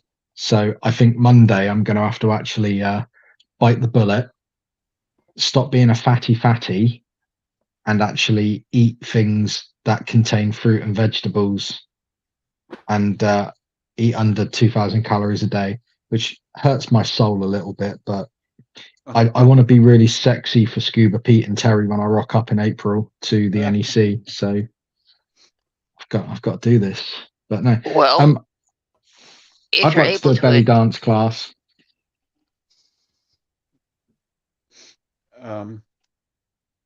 Just quickly, Gerard's saying that that we're missing Andrew this week, and that he wasn't here last week either. Yeah, I'm not sure what's going on with him, Gerard. He normally responds or writes questions to Skeletor as well, and I don't believe I've had questions from him for the past couple of weeks. I could be wrong. My memory is bloody awful, I must admit. I mean, he may well have written, but I don't think so. So perhaps something's going on. Perhaps he's busy or something at the moment. I'll perhaps try and reach out to him on YouTube. I do have a question for you, Monkey Boy. Hold on. Okay, hold that question 1 second, Monkey. Hold on. Ben's. This is to your point earlier, Monkey, saying about a guy coming round in the car. Ben's saying that they did actually have a guy that came round every week and rented VHSs from the boot of his car. So I stand corrected. It seems that people were doing that then. Well, we used So to have yeah, a man come anyway. around in a van and do that. Yeah. Anyway, Monkey, go ahead with your question. Can you explain a bit to all of us about this new person that's writing the Skeletor called Piggy? Or is it Piggy? Doggy? You have a Skeletor has someone that's named like Piggy or something that wrote in last week. I don't think there's anyone called Piggy. That doesn't ring a bell. I can't think of the name of it, but it was like some sort of animal, like a doggy or something. Sorry, man, I don't know. Oh. Gazelle? No, it was someone who wrote Skeletor. Rhinoceros? No. I Giraffe? don't know, Monkey. Sorry, dude, I don't know. Okay. I'm trying to think now. Porcupine? Capybara. You would be great during charades. No, I don't know. I mean, anyway, was there a follow-up question to that? Well, yeah, you finally had another animal writing you. Oh, sorry, dude, I can't remember. It's I don't okay. know. My short-term memory is awful, man. I really don't remember stuff. I don't remember what I did this morning. Well, with a streamline like mine, do you think mine's any better? I have to message Dave every day to remind him that we're friends. Every day at about 8:30 in the morning, I send a message to Dave that says, "Just so you're aware, we are friends." He never responds, but I know I've reminded him. So basically, every morning you pull a Barney. If that's what you call it. Oh, okay. Well, Barney always said something like that on the TV, even though people never said it back to him. Are we talking? Knew we always heard it. Are you on about are the we dinosaur talking or Barney Rubble? Yeah, the dinosaur. That's exactly what I was going to say. Are we talking? Isn't there Is there a Barney in The Simpsons? No, the Barney the dinosaur. Oh, because I once had a neighbor called Barney. It could have been him, to be fair. No, Barney the dinosaur, and definitely not Barney Fife. I don't think we have Barney over here, the dinosaur. I don't remember. Well, you don't want him there. He turned out to be a very freaky fella. No, we just had got dark. Teletubbies. Oh, you did? They were really interesting. We did. I'm pretty sure that Teletubbies originated from England. So yeah, we certainly had Teletubbies. Yeah. I've seen that program because I have a sister and she had all the tapes of all the Teletubbies, and it was, I will say, there wasn't another live action show like it ever. I mean, they took Sesame Street even a step further. I mean, they were the only creatures there, I think, right? Oh, you had Naughty Nunu, the Hoover. You had the Sun. You had Lala, Po, Tinky Winky, and Dipsy. Yeah, it was good times. Yeah, it was interesting and it was nice, and it sure was a lot better on the eardrums than Sesame Street, but I mean, but it was really good. But I'll tell you one thing that really blows me away in a bad way, and that is that the around where you are, you and Monkeyboy, even here in the United States, they have not released Crocodile Dundee on 4K. Even now they haven't. They have released all these other films they've on 4K. Even the Malky's Falcon, and they've released other films, but they have not released Crocodile Dundee 1 or 2 or 3 on 4K yet. And I'm thinking, it's a classic. It is a I classic. mean, Yeah, but the Monkey, you got to understand it. It comes down to the film elements. If they don't have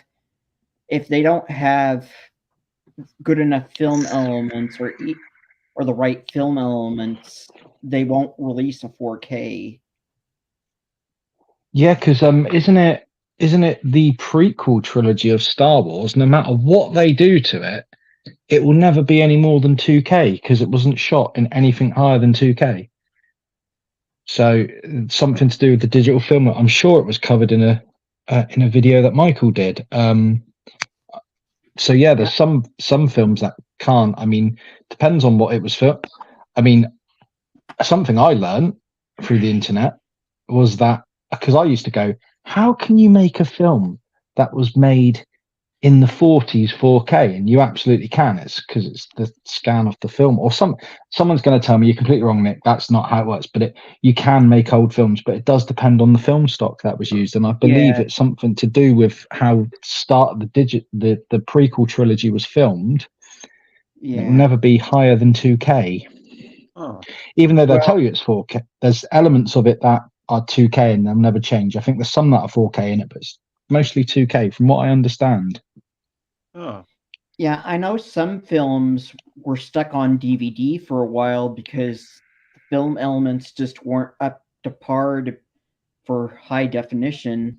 Sometimes film elements are damaged and they don't have the original negatives, or if they have the original negatives, the negatives are damaged, and so sometimes they've had to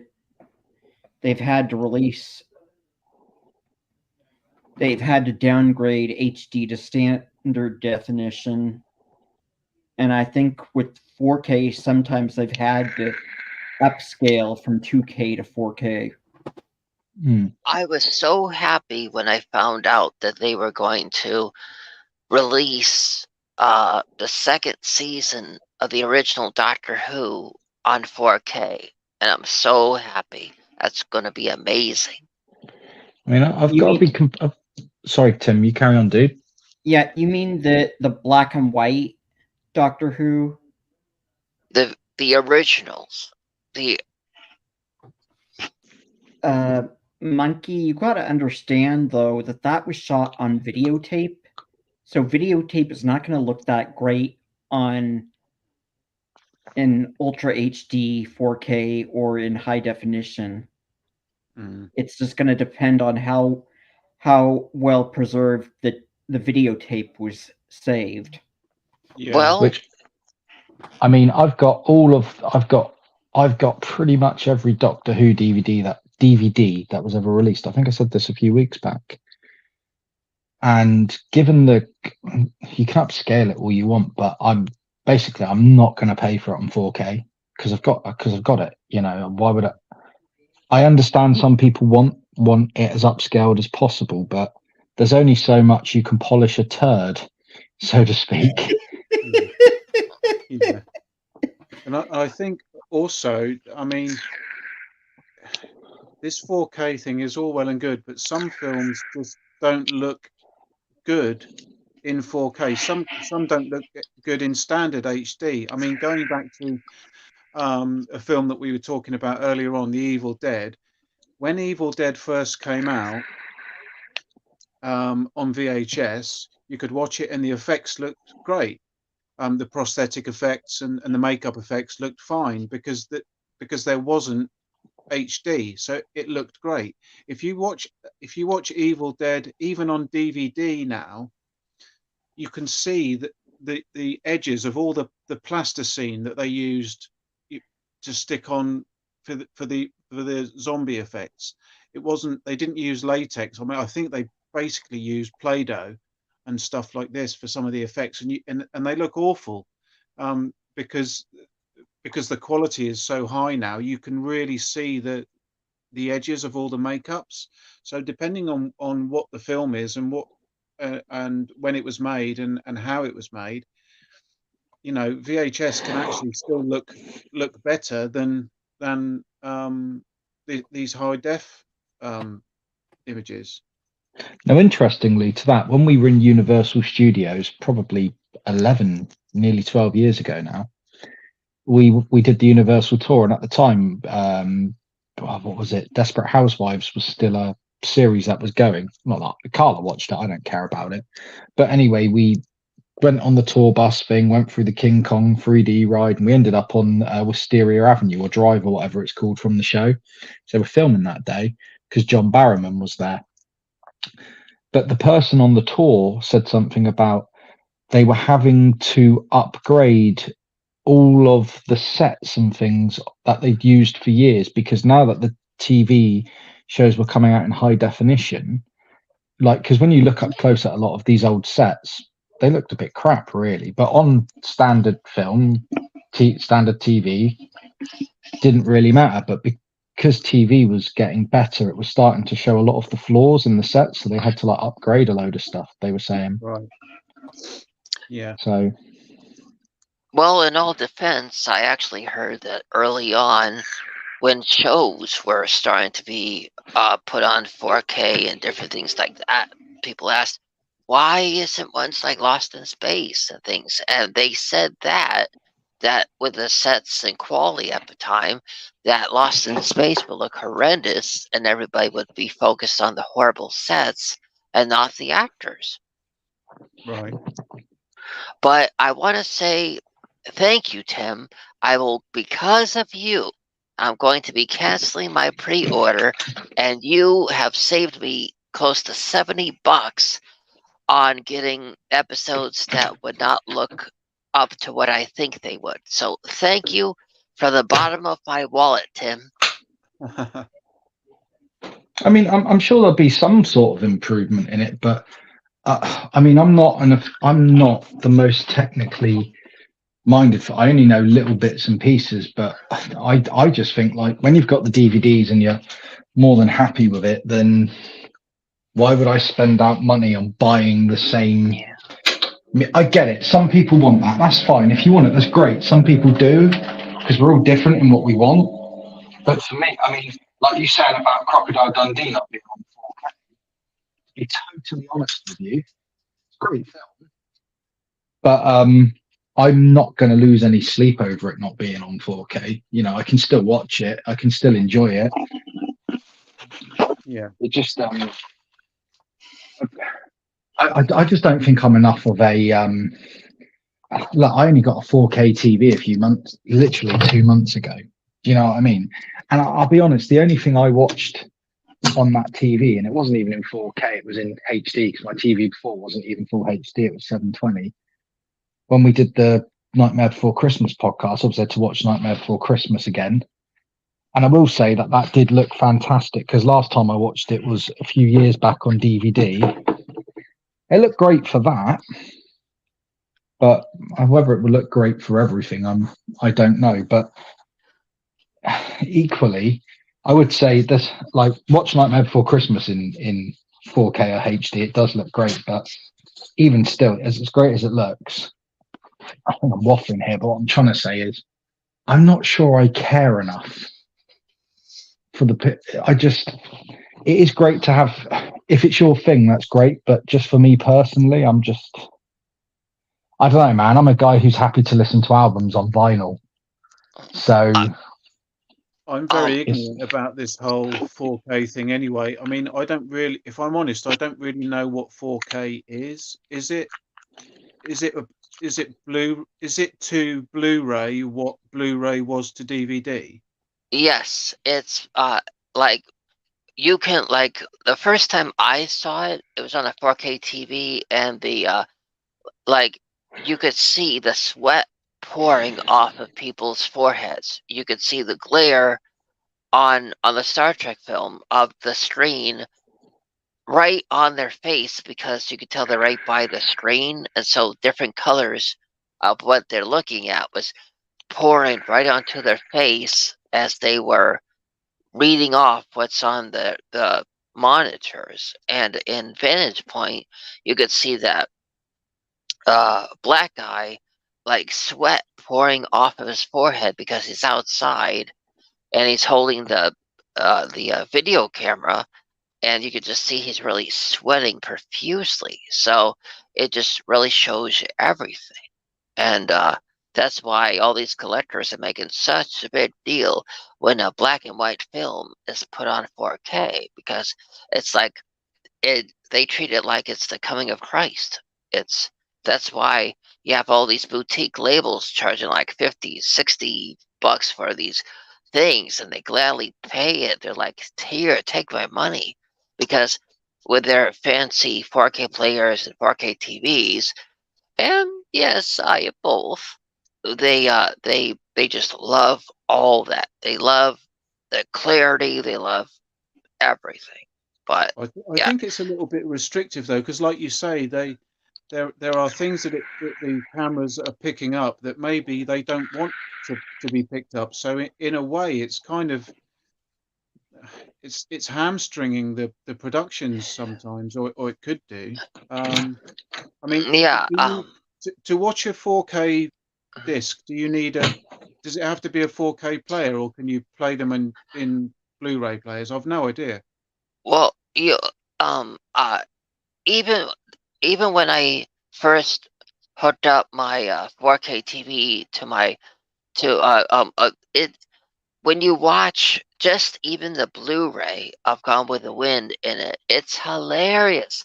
I watched it and these serious scenes that have the guys that are a pain in the ass on screen. I laughed my butt off because they're supposed to look old, but you can tell that with these high definitions that it's just makeup and poorly done wigs and stuff. Right. So it's like the most serious films look hilarious Yeah. when all like the magic is out of them. So I find it really humorous. But I think yeah, HD was enough. I think HD was enough. I think this 4K thing, to your point about seeing things on the screen that the filmmakers didn't necessarily intend. I mean, I think that you can have too much of a good thing, and where do we stop? I mean, what's the next thing? 8K? I mean, what's going on? This stuff is so hyper real that it doesn't even look real anymore. yeah, they have. Yeah, AK has been tossed around, so it's not a joke. It's in the realm of possibility.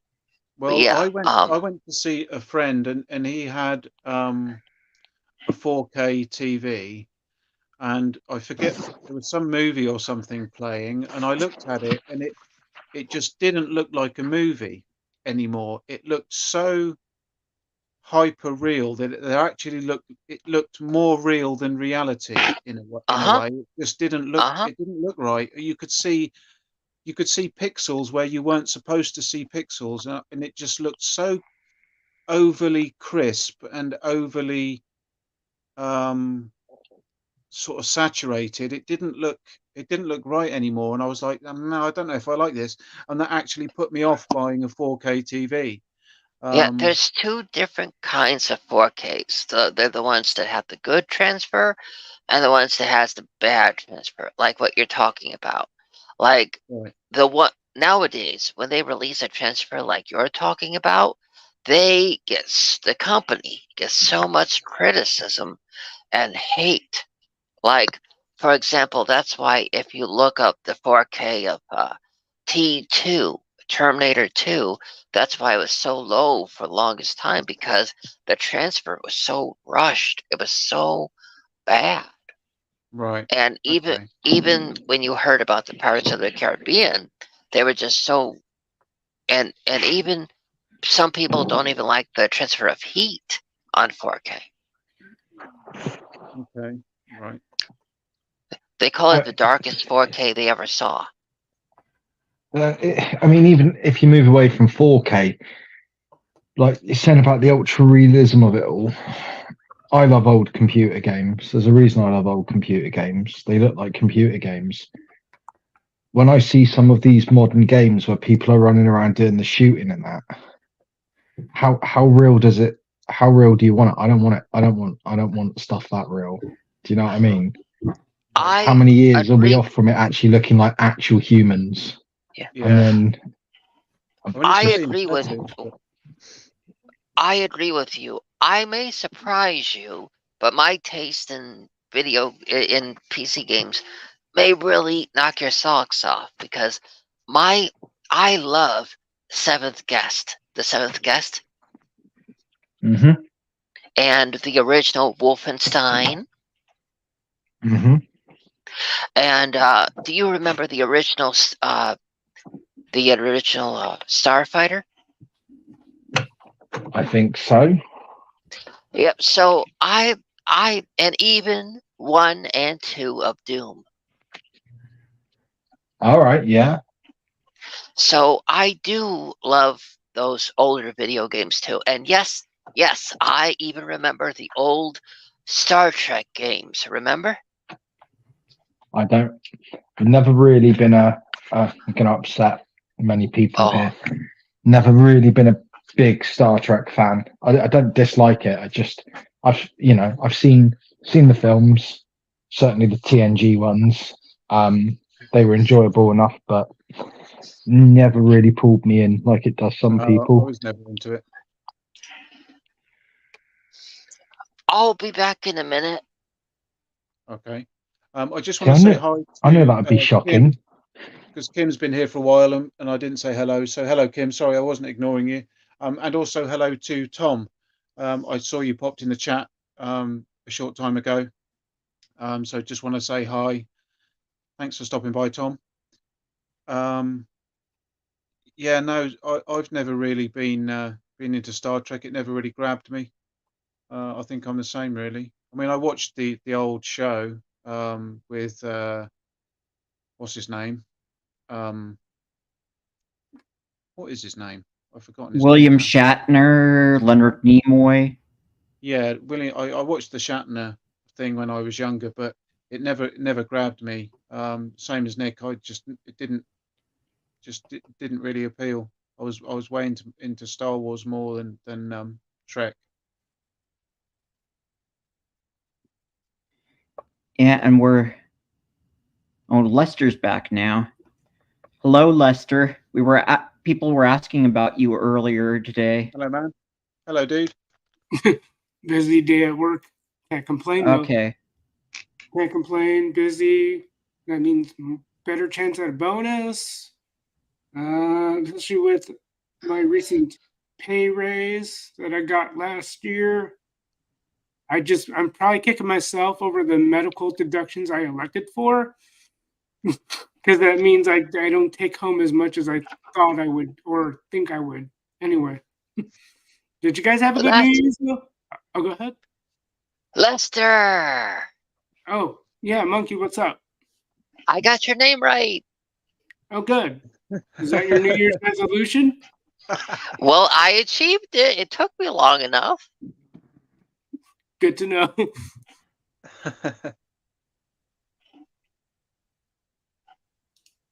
So how have you been, Lester? You been all right?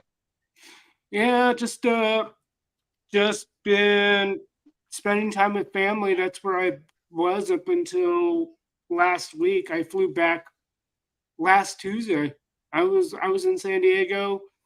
I didn't make of it as time away from YouTube, but it ended up that way because I figured I don't get to spend much in-person time with my dad, and you know, that kind of thing. I mean, especially when they ask you to raid the fridge. Like I tell you guys, I never thought I would hear, can you please raid the fridge? Because, you know, growing up, raiding the fridge was a giant no-no. I guess so, yeah. Oh, Did you Soda. say? Hey, Soda's here. Hello, Soda. Thanks for stopping by, man. Let's just Soda says hyper realistic video games are under development. check out the trailer for Unrecord. It's so real they blur out the faces like the news does to prevent user trauma when they shoot them. No way. Wow. Is this using that Unreal Engine 5 or whatever? Is that what it's on? Because some of that stuff has been quite hyper realistic. Unreal Engine was originally designed for Quake. Was Oh it? yeah. Ah. Wait.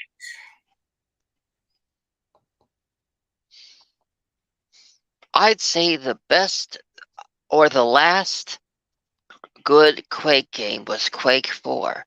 Do you agree? I honestly can't give an opinion because I don't think I ever touched it. I'm Oh. not familiar with it. I was good after Quake 3 Arena, and to this day, one of my favorite soundtracks is the Rocket Arena mod soundtrack. So when you downloaded Rocket Arena, it came with a soundtrack, and Yep. I somehow was able to unearth it. I was just a little hesitant that people who provided that made the default file type an exe. I'm like, well, we'll see. I'm running a Linux machine. And thankfully, it was just a way to unpack all the songs included in the soundtrack. So it hasn't grown old, or still has value to me. I would love it if they would remaster that. Which one, Rocket Arena or the soundtrack? Yeah, the soundtrack. I would pay as much as they want it, because that soundtrack is amazing. Yeah.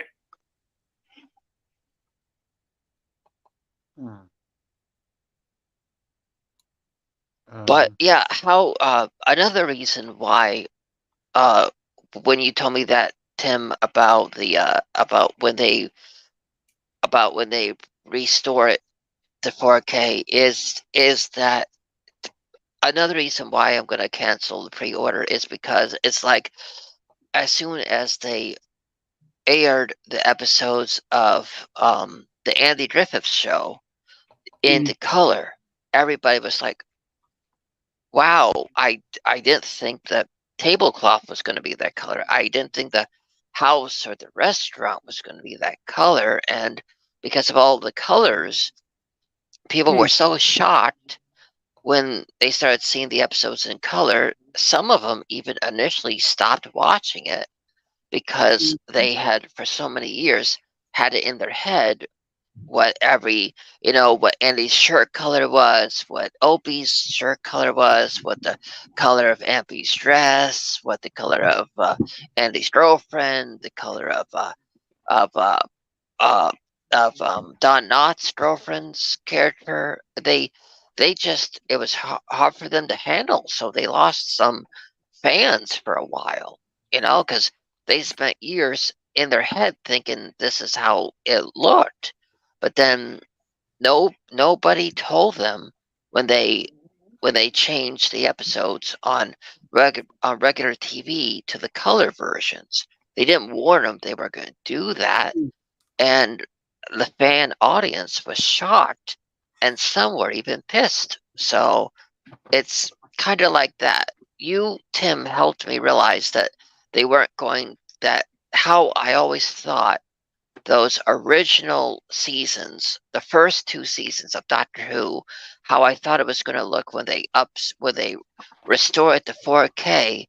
You helped me realize that it's not going to look as pristine as I thought it was going to look. So yeah, because that's it wasn't shot on film; it was shot on videotape, so it's going to be standard definition video, no matter how much you upscale it. So, thank you, Tim. You helped me from getting a purchase that I would not be happy with. So I want to thank you.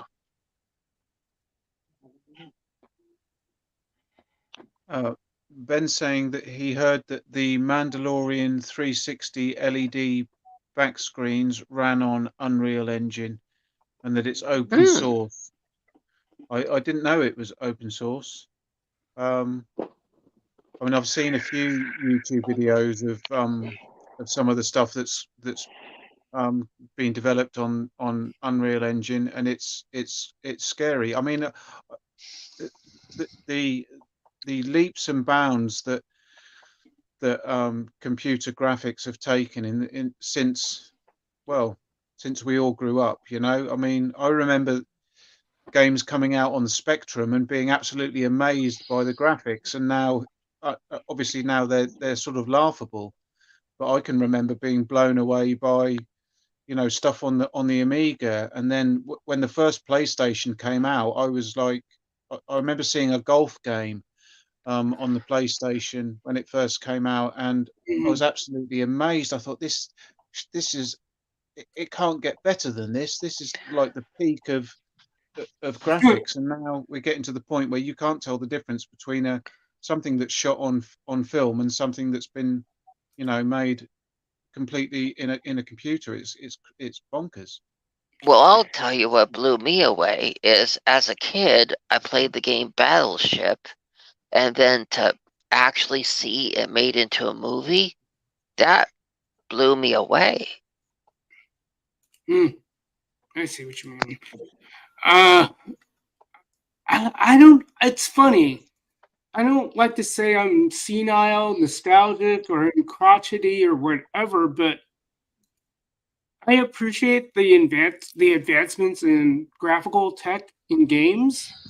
But a part of me still has an appreciation for graphics of the 90s. When you invoke, it depends on the genre, I suppose, but if you invoke hyper-realism like all the time, it almost kills the fun factor of a given game. Give me Streets of Rage 2 any day of the week. Exactly, that's what I'm talking about. Games like that, Sonic the Hedgehog, old school Strider, you know, stuff like that. They weren't having to be hyper realistic in its presentation anyway. I still think about that Joe and Mac Caveman Ninja. The graphics were good quality, but at the same time, we knew they were kind of cartoonish because that was kind of what they were rolling with, and that made that a little fun. You know what I mean? So it's just. I remember when Vector Man came out on the Mega Drive, or Genesis for our American cousins, and you know, at that point it was like Dave was saying, you're looking at it going, can it get better than this? Can it get better?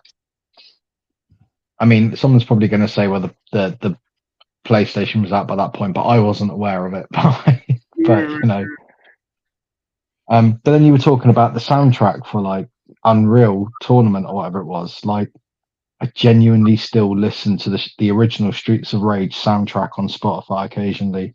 That is awesome. Right on. I find it interesting that they don't tend to, that I'm aware of, remake games and modernize games, because they kind of just move on. They might make sequels and stuff that are better. For example, you've got the Resident Evil series that went from being quite a basic graphics wise to the Resident Evil games that you get now, which are again, you know, very realistic. But they don't tend to remake games. I wish that they would remake some games. They did, and I'll be back. I'll show you. Well, I believe that they have remade Resident Evil 2. Metal Gear was remade, and they're remaking it again. And there's the Tomb Raider original trilogy has been I don't know if you want to call it remastered or remade, but that's coming out in a month or so, I think. But cool. I think you've got to be. I can totally get why you missed it, because to be honest with you, I'm only aware of this stuff because I downloaded Steam when I got my laptop. Mm-hmm. And then, because I was playing everything from a little retro hand device on the TV, and I was like, actually, it's easier to play stuff on my laptop, and then I got somehow I ended up with some Steam credits, and I like downloaded a few games off of that, Nice. and there were adverts, but look at that.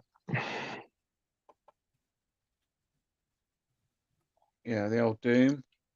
But Cool. no, Dave, I don't think, I'm not surprised that you missed these things, because unless you're really sort of deep into, as I say, unless you're really deep into it, you wouldn't know. And I only know by chance that I went down a rabbit hole of searching through Steam and Right. stuff that came up. But I mean, there are so many games that I think are really good that I wish they would remake with better graphics, but keep the gameplay all exactly the same. Like you're saying, Streets of Rage 2, fantastic. Yeah. I wouldn't mind if they redid it and made it look, photorealistic, as long as they kept the gameplay the same and didn't fiddle about with the gameplay. So all the moves and all the actual gameplay itself was the same. I think One game that I'd really like them to update would be a game called The Secret of Monkey Island. I'd like them to Oh, redo yeah. that one. Now I think they did update it with better graphics, but I'd like them to do it again, like so that it's like photorealistic. That would be amazing. That's always a tricky bag, like you want to strive for a certain graphical baseline or standard, and as you said, the qualifier being not affecting the gameplay, but in some ways it's going to inevitably happen where the game one or the other might have to suffer.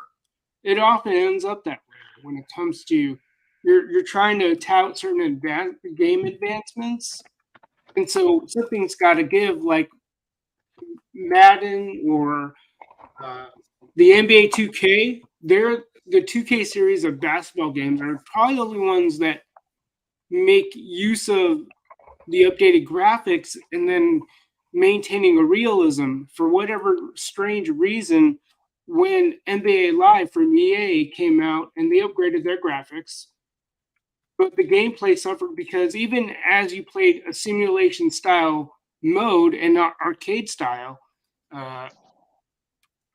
it just ended up being more arcadish, and that's how I felt with Madden. There were some things taken away, and also certain options in the game are taken away.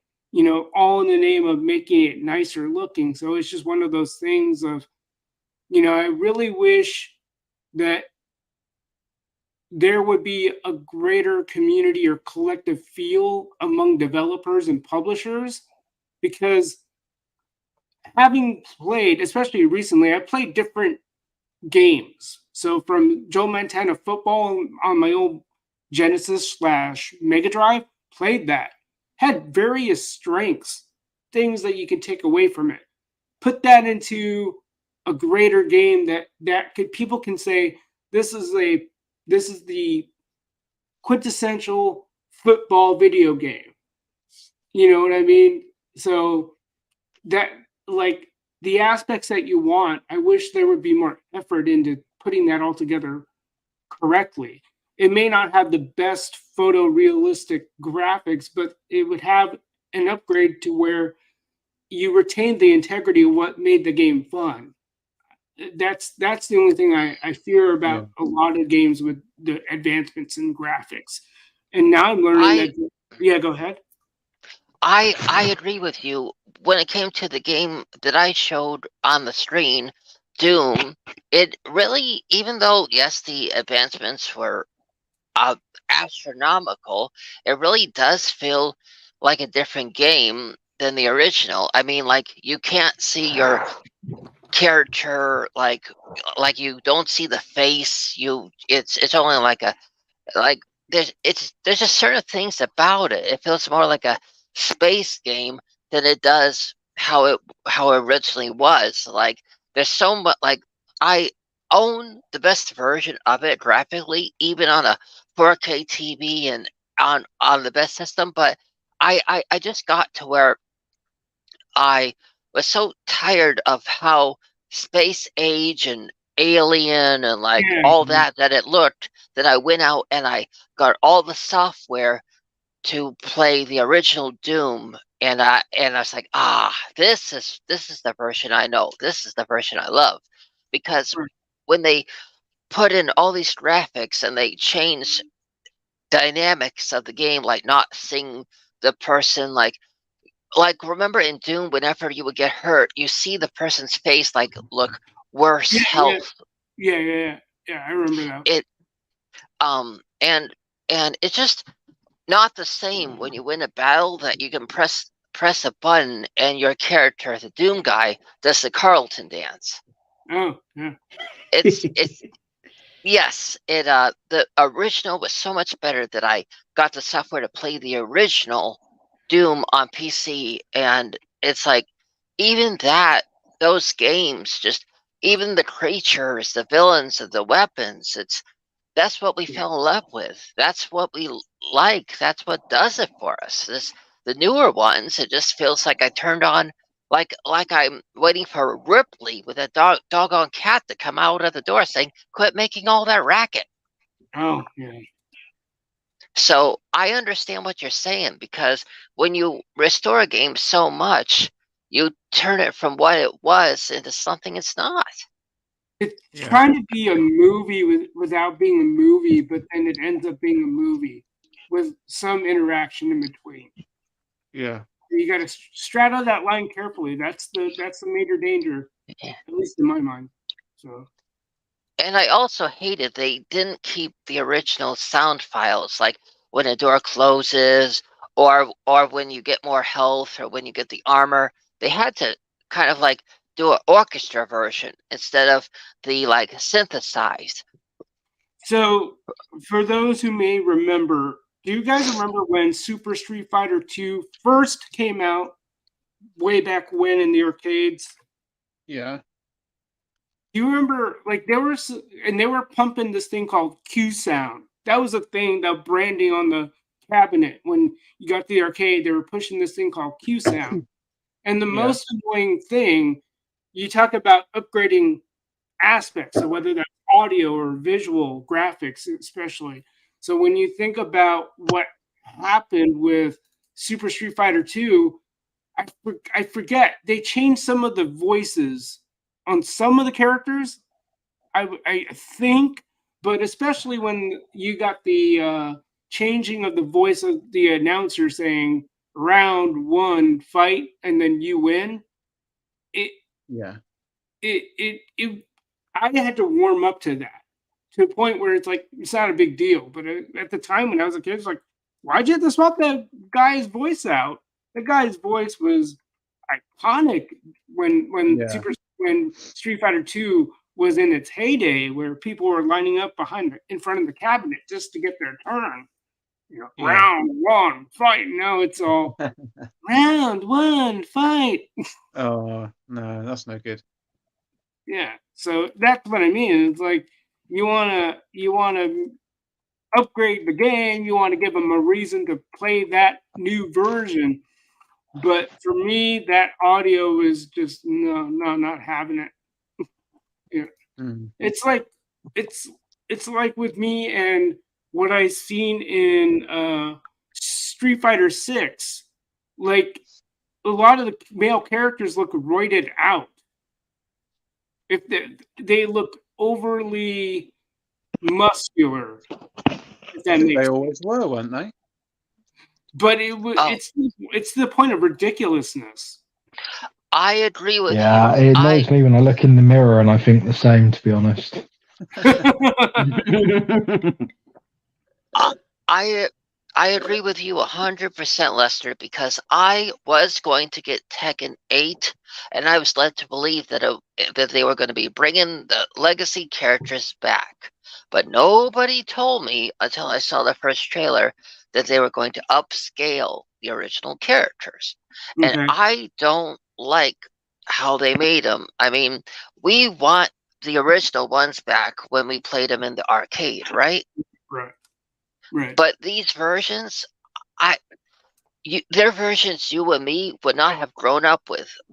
They're foreign to us. They're more like a doggone like show It's like you're playing a cheesy show now, and I don't like it. It used to be all about the action, and remember those awesome soundtracks that would play when you would play the levels? Yeah. Can I tell you something I did recently that really annoyed me with the Tekken series? And I didn't learn my lesson. So for me, it all stops at Tekken 3. Tekken Tag Tournament was enjoyable, but that's where I'm at. So I've got my emulator set up and I'm playing through Tekken, unlocking all the characters and everything. And I didn't remember not to unlock Dr. Personovich because he's an absolute arse to beat and he ruins my time attacks. And I unlocked him and I can't. Oh, so annoyed. You know when like you want to complete a game and you get this character. I don't know if anyone remembers it. He was the old professor dude who would like lie on the floor and fall over all the time. And the only way you could like beat him effectively was with that little. I think he was called Gon, the little dinosaur character that spun around. Okay, yeah, I think I remember. And it's just like, and if you're doing like a time attack, you know, like the mode where you go, it's just like, oh mate, you're just ruining this for me because you've got to do loads of low kicks. So there you go. I just thought I'd say that because that annoyed me. And something else I'm going to say is I watched the new well, it's 2 years old now, I think. I watched the new Mortal Kombat film this weekend gone, and it was terrible and amazing all at the same time. And I loved it. Cage match, right? It was such a shit film, but it was amazing. I agree. I thought it was going to be amazing because Johnny Cage, we finally got Johnny Cage back, but it wasn't what I thought it was going to be. Yeah, I don't. The thing is, don't say any more on that in case anyone hasn't seen it. I won't. That's my only opinion on it at all. I just love the cheesy moments, like when the guy goes flawless victory. It's like, oh god. And fatality, and like when Shang Tsung pulls that guy over and he's like, your soul is mine, it just doesn't really fit the film. It's just like shoehorn these sayings in. But the best bit was the fight between Matey and Goro. I was just like, yeah, it's disgusting, that is violent, that is everything I want, and it's terrible and I love it. And when Scorpion's like, get over here, yeah. it doesn't work in this film, but it's just great. Those were a $500 pair of sunglasses, asshole. That's from the original one, isn't it? You were talking about, yeah, that's what I thought you were talking about, the monkey, but I think Nick is referring to the one where I thought it had so much promise, the one from a couple of years ago, right, where they peddled it on Max, like, hey, get a subscription to Max and you'll what's this, and you get to watch Mortal Kombat. It's so terrible. I want 5 more sequels.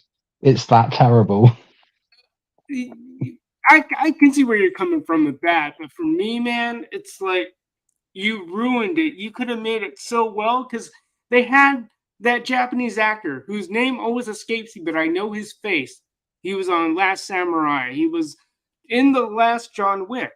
He was But he is such an underrated actor, and they put him in the right roles.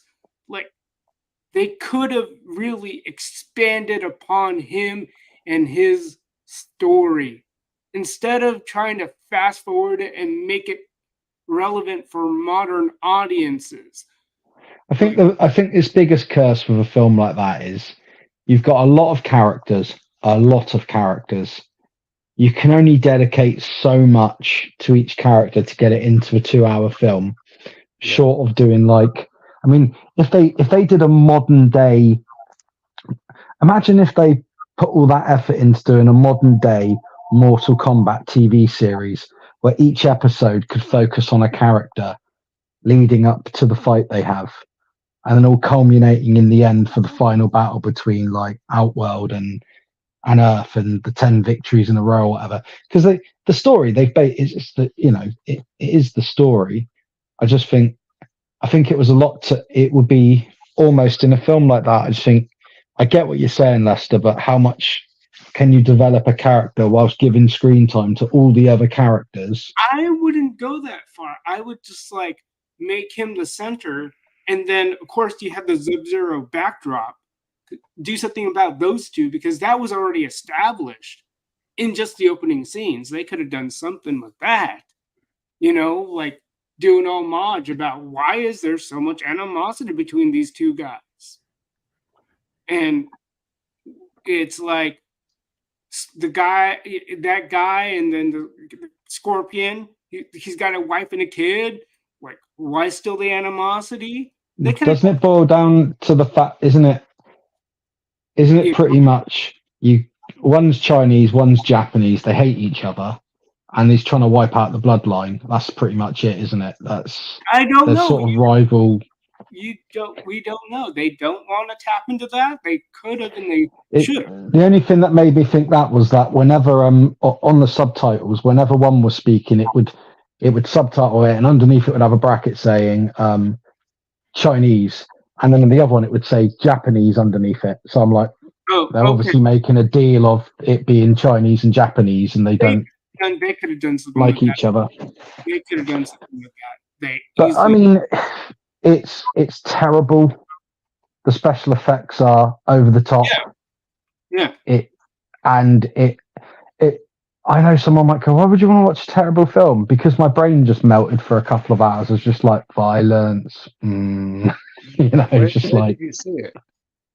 It is on. I do believe it's on Paramount at the moment. Paramount Plus. But you can probably get the DVD or Blu-ray or whatever quite cheap now because I don't think it was massively successful. I think it was one of those things because I remember in the UK they advertised it by releasing the first 6 minutes of the film, and it like sort of finishes, and it's like to pull everyone in. Right. But there's so many bits in it where you're watching and you're like, okay, right, so why is that happening? Okay, I'll just go with it. I'll just go with it because this is ridiculous. But I'll keep an eye out for it. If I can pick it up cheaply, I'll do it. I'll keep my eye on the charity shops. It'll probably turn up soon, won't it? Yeah, I mean, to be honest with you, I still like the 1990s Mortal Kombat film. I just the second one was terrible. I mean, the first one was terrible, but the second one was like Mortal Kombat Annihilation. Because like I remember like what's his name? Who played Highlander? Christopher Lambert. Lambert. Yeah, he was Raiden in the first film, and in the second film they had this other guy, and like he just changed his style up, just like cut his hair and looked completely different. And then the Johnny Cage character like just died in the first scene, and I think Sonya Blade was a different character, and the special effects were on a level with the Spawn special effects to give you an idea of how bad they were. Oh, okay. So it was just like, oh, well, we've had a little bit of success with this. Let's quickly bang another film out that pretty much none of the original cast want to come back from. We killed a load of people in the other film. Let's just make a film. So was the Mortal Kombat film from a couple of years ago? Was that a continuation of the story, or was it like a straight up retelling? Retelling, they could have taken advantage of, but they didn't. And they just dropped the ball badly on it. Like, especially when you cast someone of that caliber, he could have taken up the entire film. If you're gonna book that guy, have him be your feature. But do you think any of the actors for that film looked at that script, looked at what Mortal Kombat is traditionally with the game, knowing that most computer game films, I mean, apart from the odd success, have pretty much died on that? Do you think any of them looked at that and went, do you know what, this is going to be a career-defining moment and amazing? Or just, oh, this is a payday? They had an opportunity. They could have.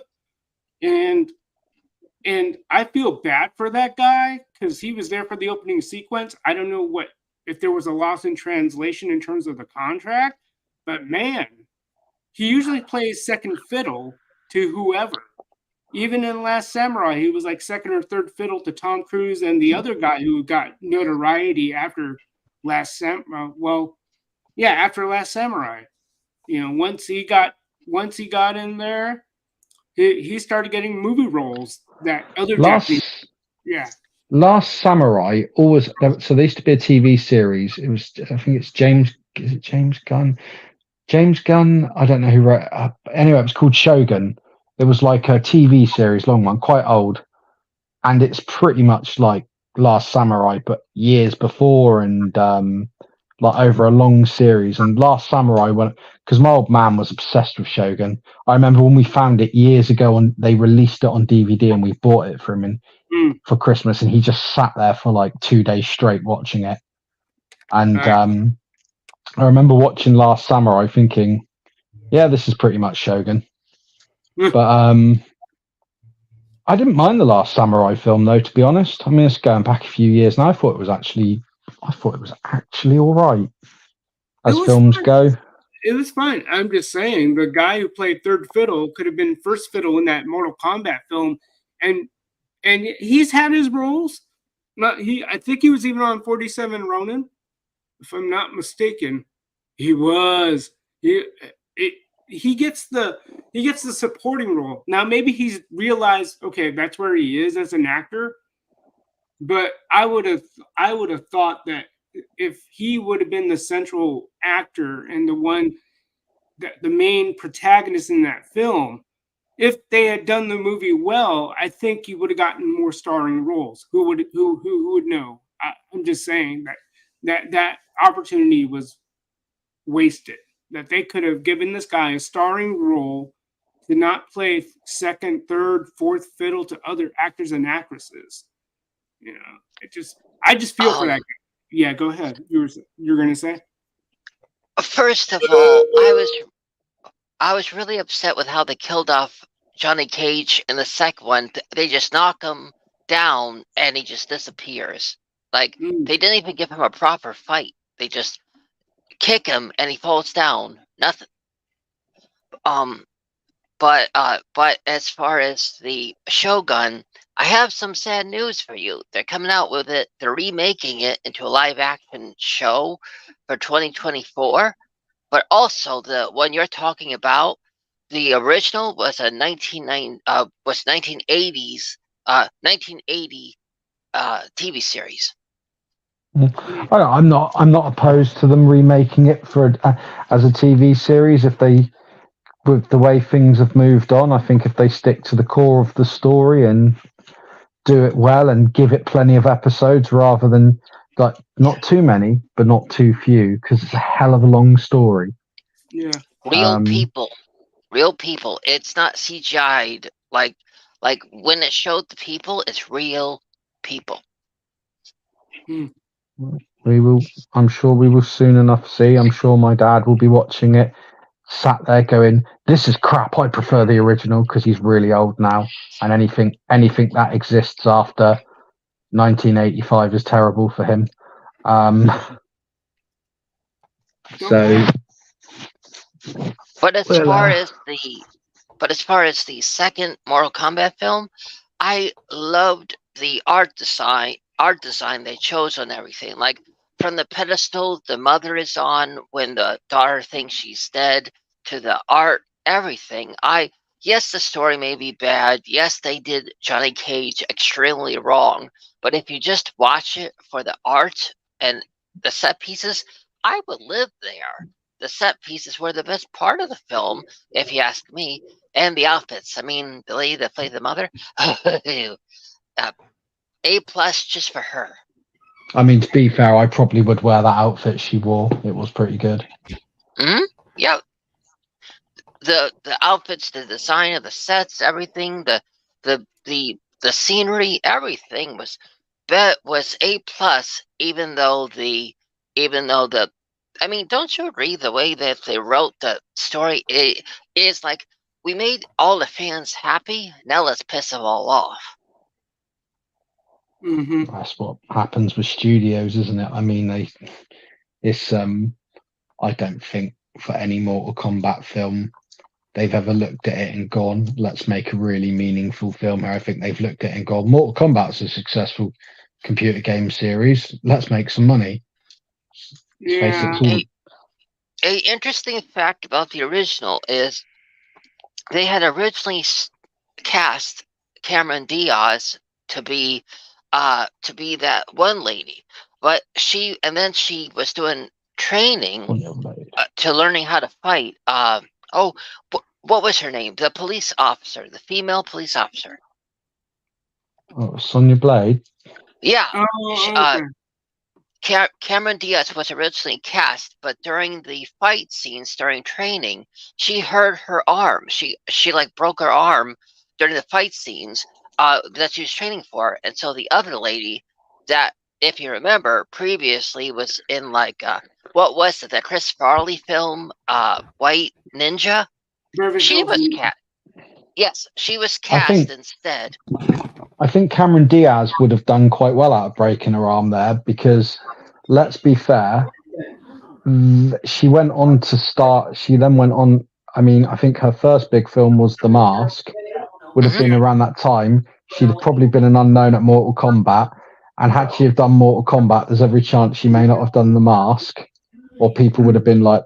So I think, it's not nice she broke her arm, but probably did her a favor overall.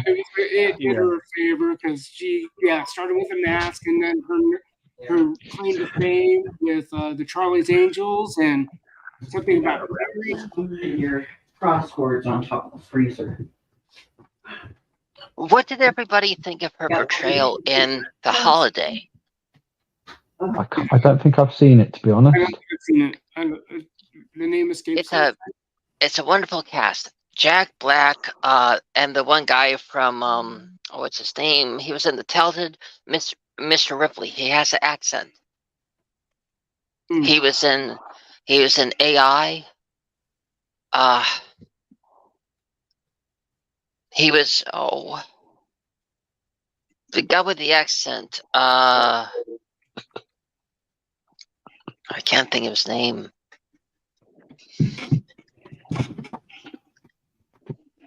Hey Tim, who is the robot in AI? I don't know. Judd, what is his name?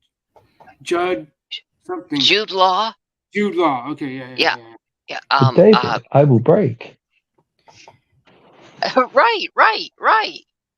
Yeah, he was in The Holiday with Cameron Diaz, Jack Black, even Dustin Hoffman made a on-screen appearance, a cameo in the record store, and it even had Miss what's her name from Titanic, Kate Winslet was in it, and it even had a cameo by that one guy that was the villain in that one movie about the knight, where he's not really a knight. Starring the guy that played the Joker but died. Ledger. Oh, A Knight's Tale, Heath Ledger. Yeah, the guy who played the villain that wanted to buy his girlfriend, and the one that cheated in that thing because of the glare. He was in it too. So they all were in that film together, and it was a really good romantic film. It's like it really just clears a lot of haze in your head when you watch it, because it's not like too noisy. It's a film that leaves you thinking you just spent 2 hours listening to nothing, but in a good way. And it was one of the last films that had that announcer guy that did the. Remember when they used to do trailers for films? They had the same announcer guy saying this summer. Yeah. It was the last film and because he kept narrating her life when she kept seeing her life as a movie, Cameron Diaz. So, and you could tell it was his last film, because he's sounding a little, like, just like how, remember in Homeward Bound, you could tell from how the guy who played Shadow, how he sounded more ill than he did when he was Curly. When that was just 1 or 2 years ago. Remind me when we do one of these streams one week and it's a bit earlier to do my impression of that guy who did the cinema clips. I can't do it now. I just tried to. I have to. As although it's a low voice, I almost have to shout to do it. And if I do it now, my wife will come down and she'll go, "I hate you for waking me up, and I'm going to divorce you." And then that'll stop because then I'll have to move in with Dave, and then he'll have to clear some of his Motu figures aside so I can live there, and then he'll get all upset. It'll be a whole thing. It'll be a whole thing, yeah. It'll be a whole thing, and then me and Skeletor will be fighting over who eats the muffins. Am I? He's pretty small. I could probably kick him across the room, to be fair. Yeah, he's very capable. Well, then he just open your figures, right, Monkeyboy? Yeah. No, I wouldn't open Dave's figures. No, Skeletor probably would. The little bastard. Yeah. He is, to be fair, he is he's getting cheekier. He proper mugged me off on the video this week when I asked him to read something out for me, and he goes, I'm like, oh, you prick. Excuse my language. That's like, how you cheers, spelled Skeletor. it. That's how you spelled it. I know, but I thought Skeletor. I mean, I laughed, but I was like, cheers, mate. Cheers, Skeletor, for that. I was expecting hilarity to ensue, but he just mugged me off. Yeah. Did you mean it to be like, because it sounded like the song lyrics when the thing is what immigrant song? Led Zeppelin. Yeah. I was expecting him. I was expecting him to do a really ferocious roar. Instead, he read it with a load of contempt, as if to say, "I hate you, APD, and never talk about your low-hanging balls again." That's pretty much how I took that from him. Well, you spelt it with one A and loads of H's, so that's R. If you'd have spelled it with loads of A's and one H, right, it would have been ah. Right. Why are you defending him, mate? Why are you defending him? I'm defending language. Well, I'm just saying, mate. I thought we were friends here. He's a knob. Why are you defending him? Me? I'm a knob? No, Skeletor's a knob. Oh, okay. I'm only a knob when Pamela Anderson is on screen. Ha ha. Well, if you think that's bad, Nick, Skeletor isn't particularly polite to Monkey this week. No, he wasn't polite to him. In the coming one. In the coming one, he's not very polite, I'm afraid. Oh, I can't remember if I submitted any questions this week. I probably haven't. Oh, that makes me sad. I had a look at Skeletor's script earlier on, and Monkey, you're not going to be very happy with him, but there we are. It's okay. It's all done in good fun, man. To be fair with you, Skeletor's lucky that I'm not going to say where he lives. I don't want to give away Dave's location, but he's lucky that he lives nearly a 4-hour drive from me. I was like, go round there, and I would push rotten apples into his empty eye sockets and watch him squirm.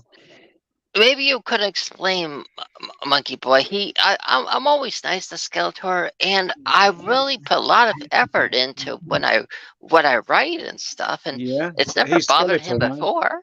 He's Skeletor. Yeah, but he's never been a bully before last week.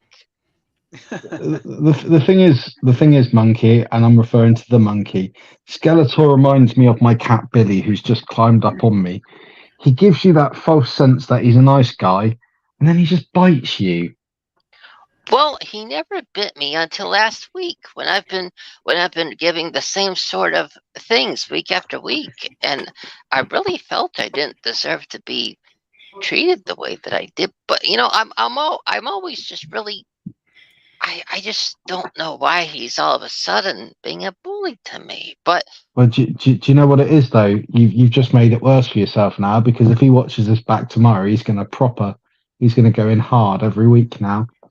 Well, I'm always hard, but that's because of Pamela Anderson. Okay, now now I've slightly vomited in my mouth.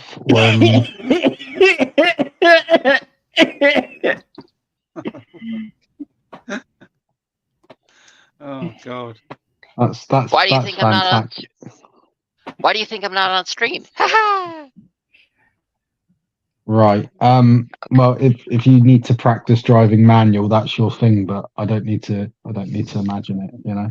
Well, that's why I'm off camera, to save you all the traumatic experience of exposure.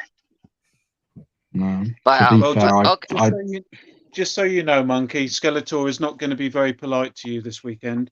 But don't take it personally. It's all in the name of entertainment. well, so was Jerry Springer, and look how that turned out. Don't know. Okay, well, okay, so you mean he's being mean, but he doesn't, how can he not mean it in a bad way? You'll just have to see, man. Okay, well, But- thank but- you for letting me know. That's You, all right, but don't be upset about it. It's just in the name of entertainment. okay, well, I will say thank you for letting me know, because I will say probably if I would have been warned last time, I probably would have not been as emotional about it. So I will say in the future, when he's going to be giving me this heads up, makes the world of difference, Monkey I Boy. think- It really does. I think that the reason that you got upset last time, or the reason he was so short with you in his response, is because your question was so long and complicated at the end. It was impossible to edit that for the screen. Because don't forget, I have to, or Skeletor and Whiplash have to put the questions up on the screen, and if they're very long or there are multiple kind of parts to them, it's very difficult to put it up on the screen because the whole screen would be full of text. So I think that's what he meant by making it difficult for him to edit, was just because your third question was so very long. Okay, Um, so I definitely if- myself don't make my questions longer. Knowing that now, I definitely don't do that. then do you think I can do the same sort of questions if I just limit myself to like one per week? And well, if the questions are very long, Monkey, it's difficult to put them on the screen because I have to edit the question down so that I'm not filling the whole screen with a question that will cover up all the image. So it's happened before with other people that have written long questions. I mean, Ben, who's in the chat now, can testify to this. He's written long questions before, and I've just had to either edit them down or take a snapshot and put them up on the screen. But I couldn't take a snapshot of your question because it was all in with all the other ones, with the other questions that you'd made. So yeah, unfortunately, it was just very difficult to edit the question down to a bite size thing that the audience can kind of absorb. so are you saying that I should do shorter ones for now on? You can do whatever you want, man. It's not a problem. But if you write long questions, they will have to be edited down so that I can fit them on the screen. Otherwise, it looks a mess if I've got the whole screen full of text. Okay. And I I can only have them so small. Otherwise, people won't be able to read them. Dave, I is just- Skeletor good at holding his breath? Yeah, fairly, I think. Oh, that's pretty good. So when I come and visit you, when I leave, if you find that your toilet's blocked, it's not because I've done a massive dump. It's because I'll have chucked the purple little bastard down there and flushed it. So he can hold his breath. Yeah, he'll be all right. Well, I think if you visit there, I think you'll be getting comfortable, and then Whiplash will be yelling in your ear, "Penis, penis, penis." I just know not to accept any sandwiches off of him, to be honest. Yeah, no, I think That's a whole generally, different gentleman's relish there. I think generally speaking, Skeletor is going to start being a little bit meaner to people and a little bit more not nasty to people, but I think he's going to start being a little bit less patient with people and being a bit more a bit more acerbic in some of the things he's saying, because I think he's been far too nice for far too long, and I think it's about time that he started showing his true colours. This is like Definition for reverse. acerbic, This is please. like reverse therapy. Acerbic,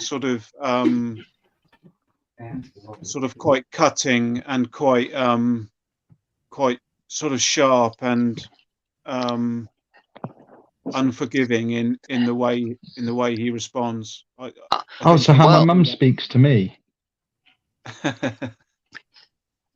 So in the future, if I only ask one longest question, do you think he will be less of what you make it sound like he's going to be to me in the newest one? It depends what you ask, man. I've no idea. He does whatever is best for comedy. Okay. Um, I kind yeah, of I mean, my Sorry, Monkey, carry general on. rule is, if someone writes one question, it's not necessarily how long the question is, but I can't devote half an episode to one person's set of questions. But it might be that you write one question, very long question, and it still might be difficult for me to edit down. You need to bear in mind that I have to write those questions on the screen, and if it's going to take a whole screen's worth of text, it makes it awkward. It visually doesn't look very good, and it's unappealing to have a massive screen full of text. So it's just that. Go on. I remember how you handled it last time when I asked the long one about the longitude and latitude and the thing about the time and the time difference and all that. You would. Can you tell them what you said? Because it was wonderful. It was hilarious. I can't remember word for word what Skeletor said now, but something about him having a policy of not being boring or something to the. No, you had said that you did know the answer to the question, but by explaining by explaining it to everybody, it would bore them to death. This is what happens. It's Skeletor, man. Yeah, Skeletor. I thought that was funny. I laughed at that. So things like that I can handle, but good. I think in the future I'll just have to roll the dice. But the fact that since you're saying that Skeletor doesn't mean it personally, like for example, you've seen the movie American Pie, right? Oh, a long time ago. You know how Stifler always meant every mean thing he said to people, knowing that Skeletor is not going to be genuinely pissed at me, knowing that will make it hurt less, and I'll be able to take things more in a stride. I think the thing to remember, Monkey, sorry to interrupt you, is don't ever take too seriously what a mythical 5-inch plastic character has to say to you on YouTube. I think if you apply that philosophy to life going forward, and you just accept that if you submit a question, he might mug you off, then he's going to mug you off. That's the fun, man. Do you know, when I write to him, I don't want him to be nice to me.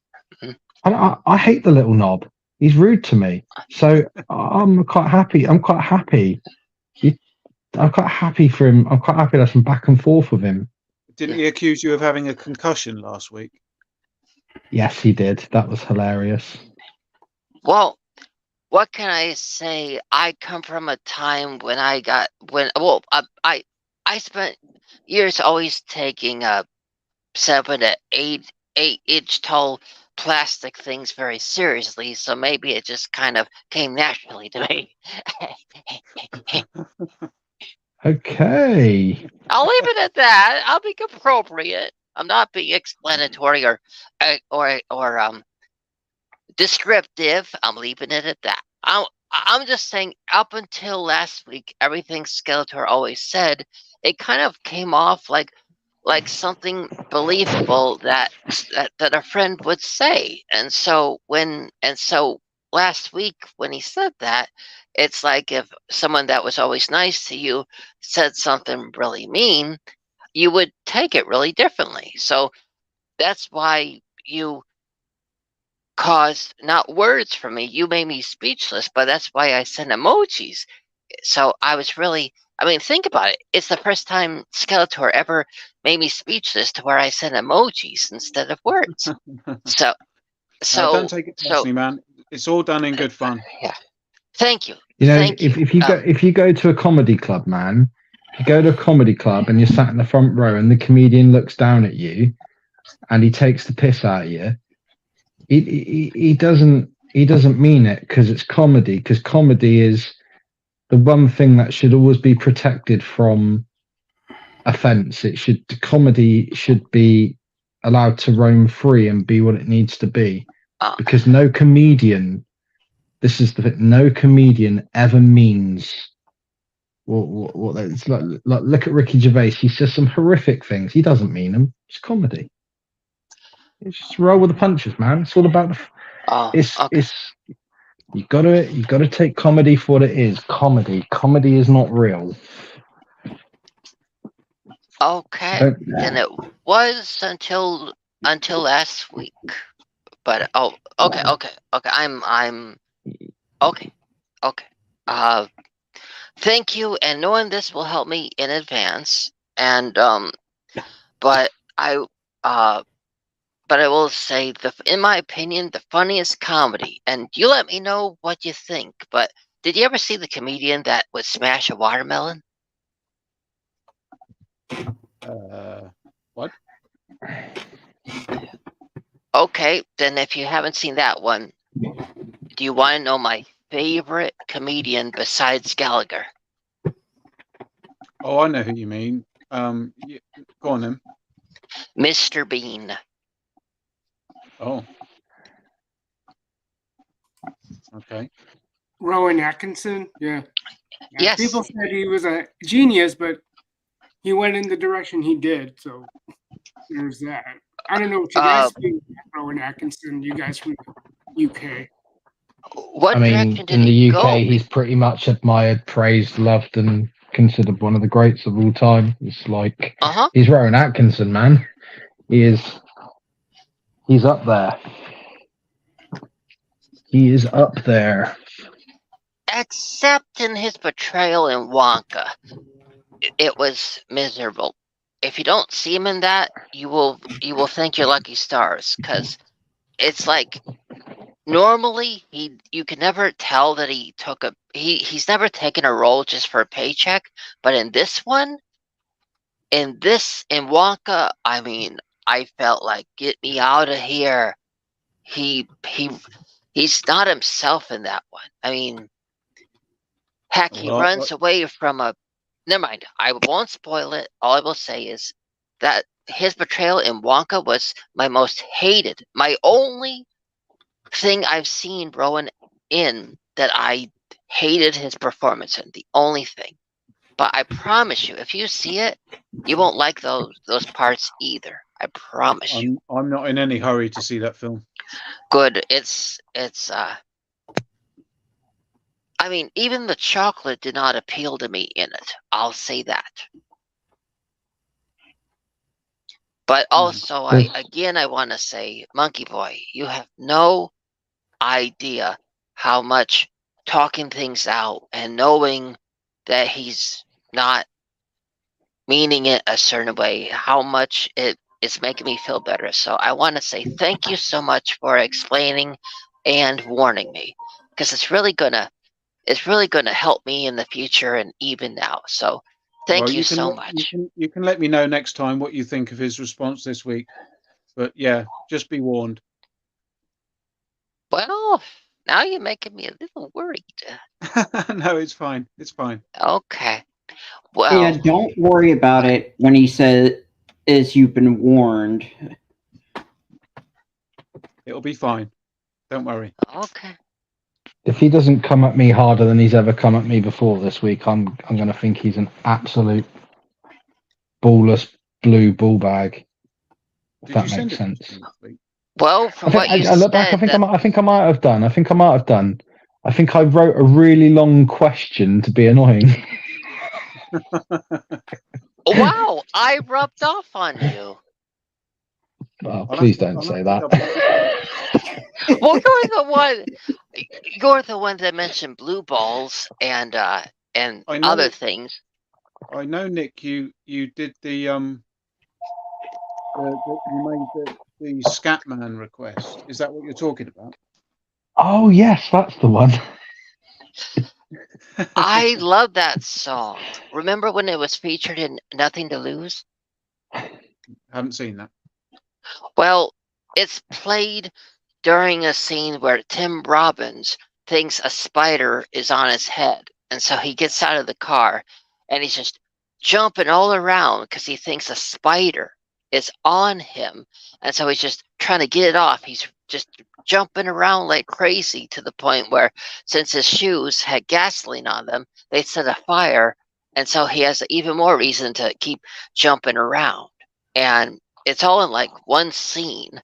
And they played the Scatman song during it, and it really fits.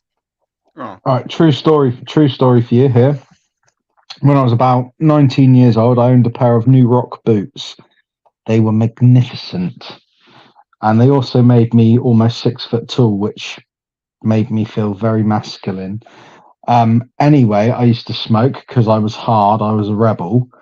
And I used to have a Zippo lighter because I was double cool, which meant I inevitably in my bag had lighter fluid. So on the wall of the George pub in Poole, I doused my New Rocks in lighter fluid because I'm a double R bastard, and I lit them and I pretended, well, I did my best at doing a river dance on a wall with my boots on fire. The landlord was upstairs, looked out the window, called me a stupid something C, and said, "You're banned till next week." So I got banned for a week from the pub for lighting my shit. But the boots were fine.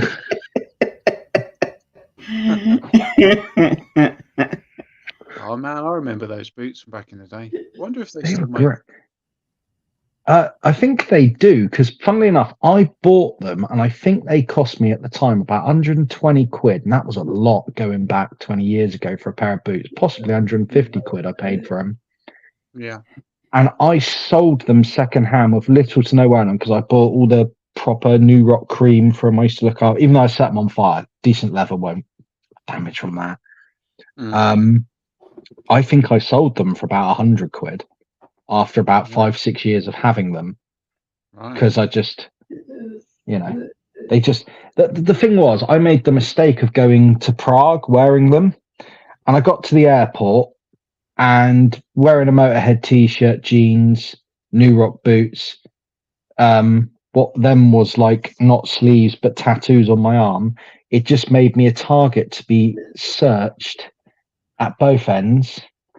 I don't recommend it. They're just like, here's a guy who's probably got drugs, search him. Not the case, but there you go.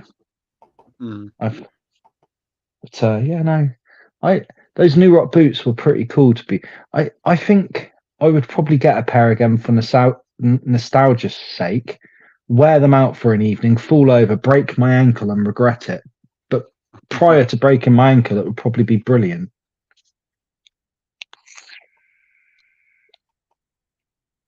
Maybe set them on fire again. But yeah, no, I've been chucked out of pubs so many times never for horrible stuff, never for fighting, never for anything like that. It's always been for being a daft sod doing silly things.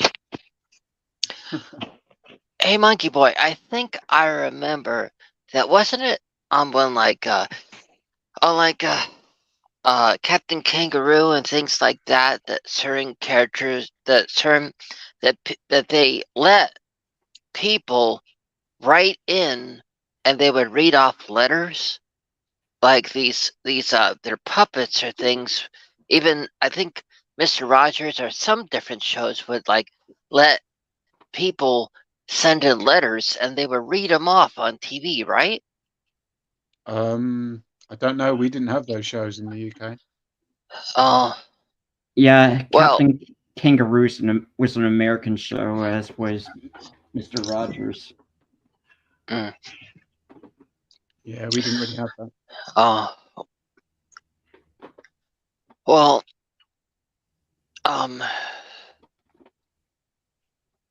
okay. Well, Tim, you've seen Mr. Rogers. Is that a Mhm. show that is that a show you would like to at least get a DVD release? I don't know. You would love it, Monkeyboy. He uses puppets to talk, and he does like little skits and stories, and he has a king character. He has this and that. He just Yeah, I've seen a couple on YouTube. A couple of episodes on YouTube. But I mean, we had similar programs, I guess, in the UK. But yeah, I mean, I found it all a little bit weird and a bit sort of creepy. I don't like it when he comes in at the beginning and he changes he takes his shoes off and changes his shoes and stuff, and I just found it a bit peculiar. I and there was that. It was all very, very odd. He had that train that went through the wall and stuff. It was all very peculiar stuff. But, well, yeah. you would have loved the Family Guy. The Family Guy did a skit on that, and it was Stewie having a nightmare. And in the skit, you find out that Stewie. What happened? Don't know. Monkey. What happened? Yeah, you dropped out, the monkey. We can't hear you. I see your avatar on the screen, but we can't hear you now. Hello? Hello, Yeah. the monkey. Private chat. What does private say? Oh. Yeah, we've lost Monkey. Yeah, something in private chat. Well, Nick says he's backstage. Okay. Yeah, Nick's was backstage, but the monkey, we're talking and then we can't hear you, and it doesn't look like your mic is muted. I think the monkey might have been assassinated. I'm back. Yeah, you're back, but now the monkey's disappeared. Now we've lost Monkey. So the problem is, like, because I'm on my phone, when I go to look at the chat through StreamYard, I keep sliding back to go back a screen. But on a bloody phone, what it does is it slides back to the previous internet page, not the previous page on thingy. So I keep kicking myself out of the studio. Oh. Because I'm an idiot. Tim, we've been going for just over 3 hours now. Do you want to wrap things up? Yeah, I think I'm gonna need to wrap things up. The monkey, I'm sorry. Somehow your audio dropped out. We couldn't hear you, and now you've left suddenly. So it's been over 3 hours. I only wanted to go for at least 3, so I'm gonna have to wrap things up now. So. Right. Thanks to everyone. Wait a minute. He is coming back. Yeah, the monkey, your audio went out while you were talking, but we have Sorry, Monkey. It's getting late, so we're gonna have to end now. All right. Okay.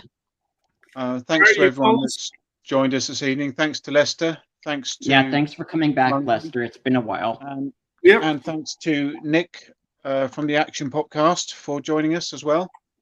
Thanks for having me. It's another couple of weeks until your show, isn't it, Nick?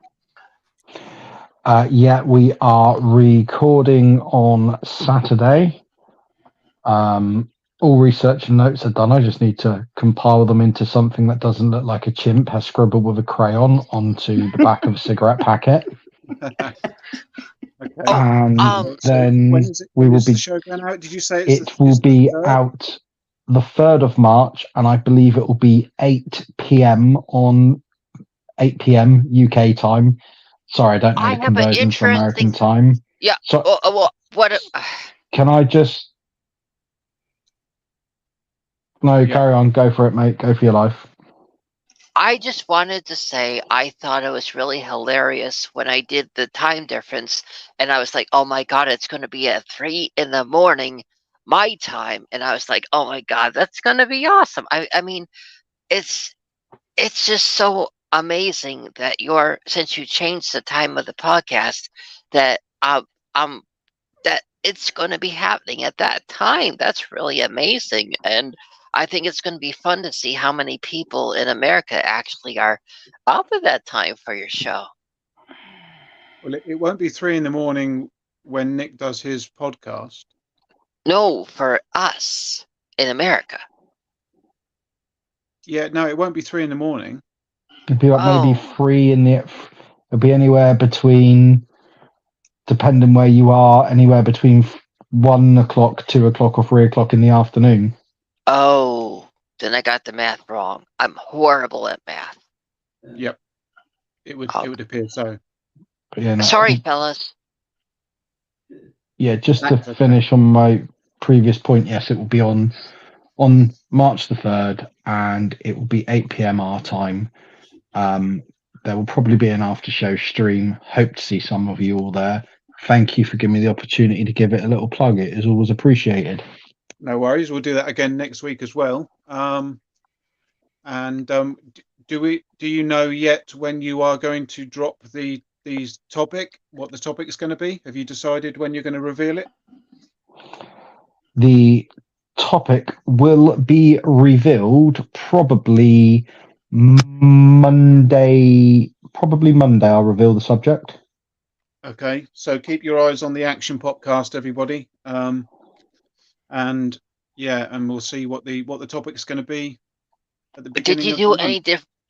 Did you do any different art for it since you rebranded your channel? Did you change up the art? Well, the channel branding, we've just gone with a blue color now instead of the blue and green, because when it was Action Pop Dad, the blue and green was actually based off a box from a figure that was released by Parker that Palatoy took on, and it was a figure called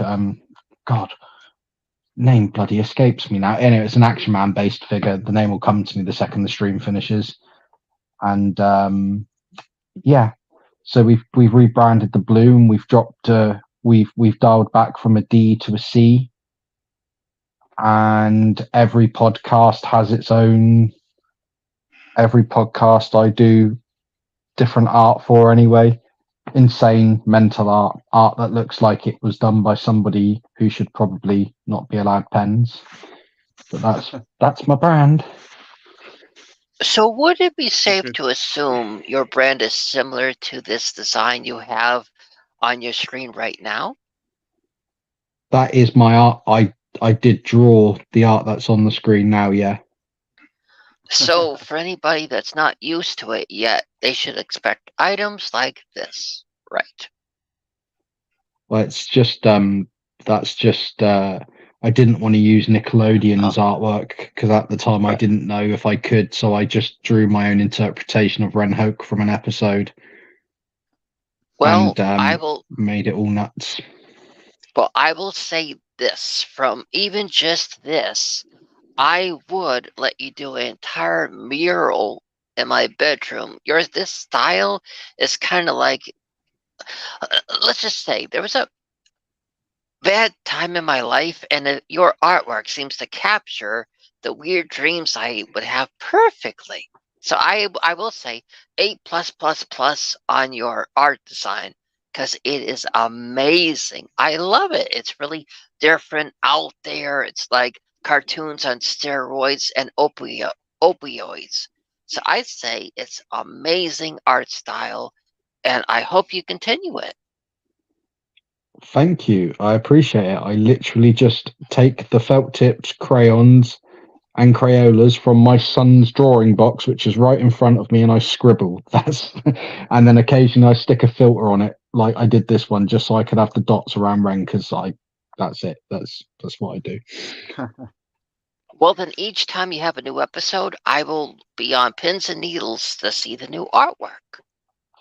Cool. Cool. All right, then, guys. Well, let's put a bow on this a bow on this puppy. I said a bow on this puppy. A bow on the puppy, and we'll see you all next week. Thanks to everyone in the chat. Appreciate you coming by. Yeah. Good night, everybody. Thank you for having me. No worries, And man. thank you. Thanks for coming. See you later. Bye. Love you. Bye. Bye.